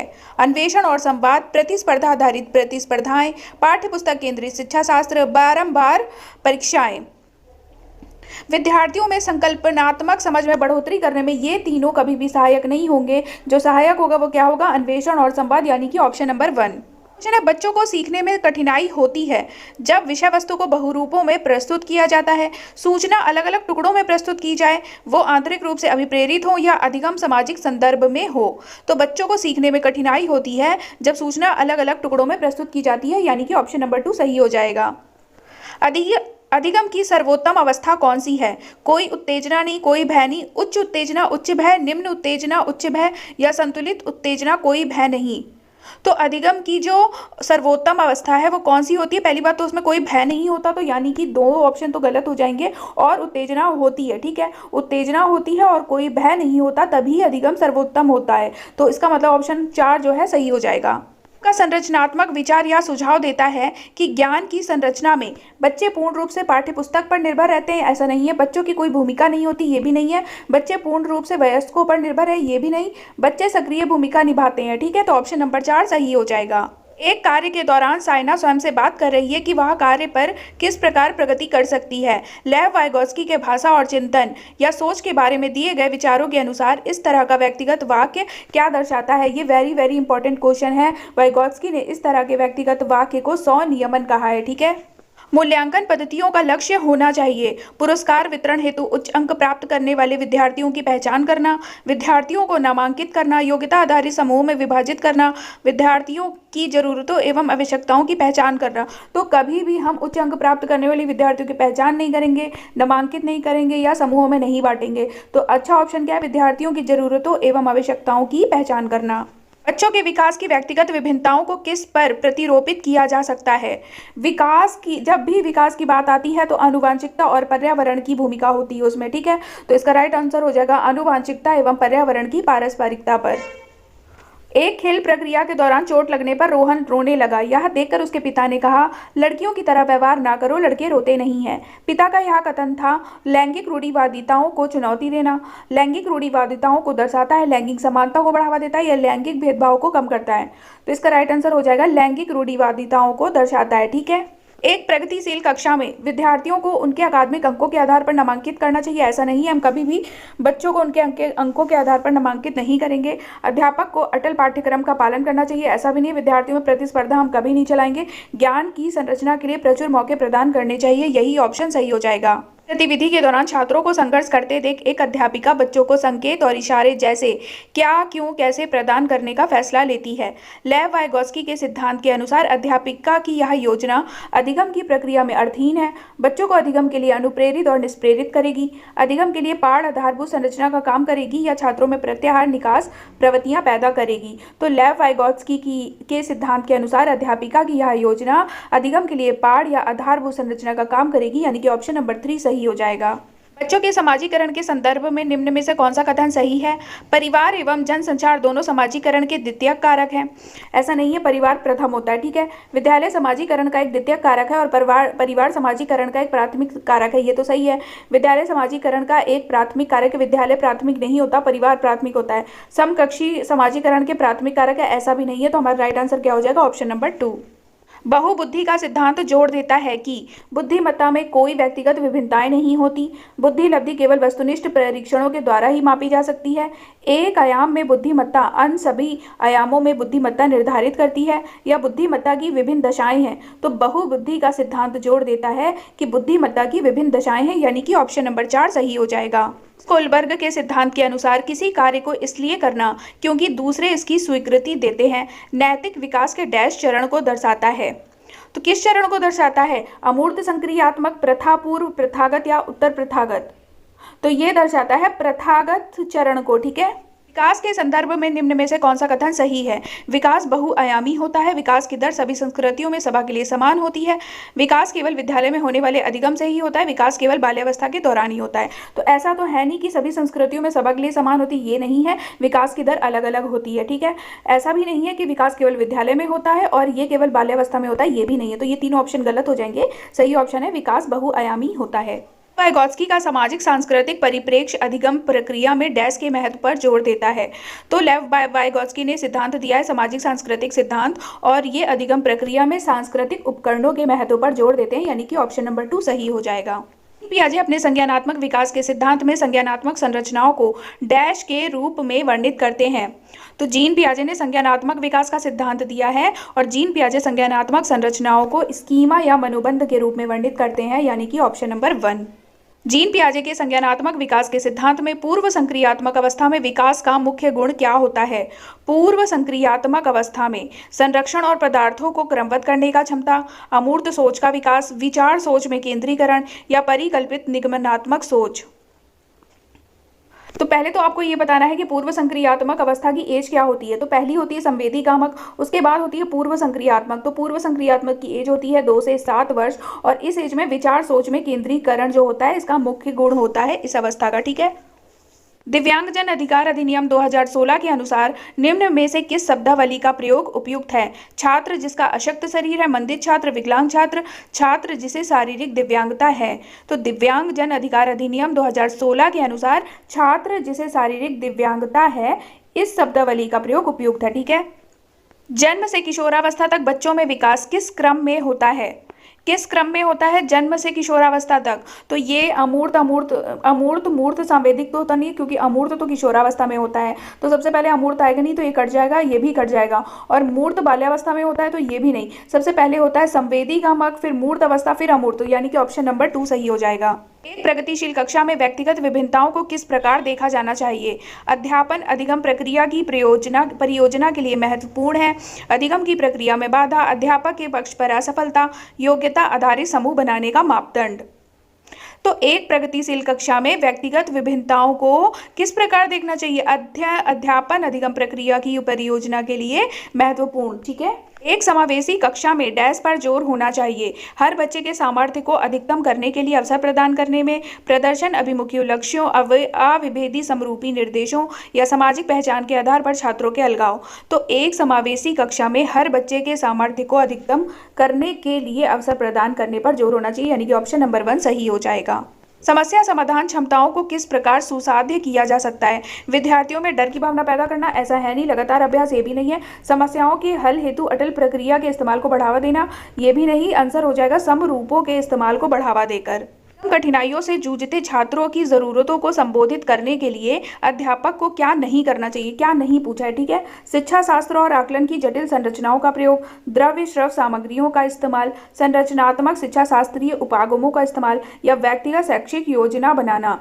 तो इसका राइट आंसर क्या होगा? शिक्षा शास्त्र और आकलन की जटिल संरचनाओं का प्रयोग नहीं करना चाहिए। इसका मतलब हमारा फर्स्ट आंसर सही हो जाएगा। सृजनात्मकता की पहचान का मुख्य लक्षण क्या है? असतर्कता, कम परिज्ञानता, बोधगम्यता, अपसारी चिंतन या अति सक्रियता। तो सृजनात्मकता का सबसे अच्छा चिंतन क्या है? सबसे अच्छा पहचान क्या है? अपसारी चिंतन। ठीक है। विविध पृष्ठभूमियों के अधिगमकर्ताओं को संबोधित करने हेतु एक अध्यापक को क्या करना चाहिए? इसका राइट आंसर हो जाएगा ऑप्शन नंबर 3। विविध पृष्ठभूमियों के अधिगमकर्ताओं को संबोधित करने हेतु एक अध्यापक को विविध विन्यासों से उदाहरण लेने चाहिए। अध्यापिका को दिए गए किसी कार्यकलाप में छात्रों की विभिन्न त्रुटियों का विश्लेषण करना चाहिए, क्योंकि अधिगम केवल त्रुटियों के शोधन पर निर्भर है, ऐसा नहीं है। इसके आधार पर वह दंड, ऐसा भी नहीं, हम कभी भी छात्रों को दंड नहीं दे सकते। त्रुटियों की समझ अध्यापन अधिगम प्रक्रिया के लिए अर्थपूर्ण है। तो राइट आंसर हमारा 3rd हो जाएगा। अधिगम की अभिप्रेरणा को किस प्रकार कायम रखा जा सकता है? यंत्रवत याद करने पर जोर देकर, ऐसा नहीं है। बच्चों को दंड देकर, हम कभी बच्चों को दंड नहीं देंगे। प्रवीणता अभिमुखी लक्ष्यों पर जोर देकर, मतलब कि ऑप्शन नंबर 3 सही हो जाएगा। ठीक है। शर्मिंदगी क्या है? शर्मिंदगी के भाव को अध्ययन अध्यापन प्रक्रिया में बारंबार पैदा करना चाहिए, ऐसा नहीं है। शर्मिंदगी का संज्ञान से कोई संबंध नहीं है, ये भी नहीं है। शर्मिंदगी का संज्ञान पर नकारात्मक प्रभाव पड़ सकता है, ये सही है, यानी कि ऑप्शन नंबर 3। निम्न में से अध्यापन अधिगम का सबसे प्रभावशाली माध्यम कौन सा है? अनुकरण, नकल और दोहराना ये नहीं है। विषय वस्तु को याद कराना ये भी नहीं। संकल्पनाओं के बीच संबंध खोजना, बिना विश्लेषण के अवलोकन करना। तो सबसे सही ऑप्शन कौन सा है? संकल्पनाओं के बीच संबंध खोजना, यानी कि ऑप्शन नंबर 3 क्या है, सही हो जाएगा। तो मैंने यहाँ तक पूरे प्रीवियस ईयर के सेट करा दिए। जो भी 1-2 बच गए हैं वो मैं कोशिश करूँगी दोबारा एक और सेशन बना दूँ, पार्ट 2 कर दूँगी वो, और आप वहाँ से वो देख सकते हो। ठीक है, ये बहुत ज़्यादा लंबी हो रही थी तो मैंने यहीं तक बनाया। ठीक है।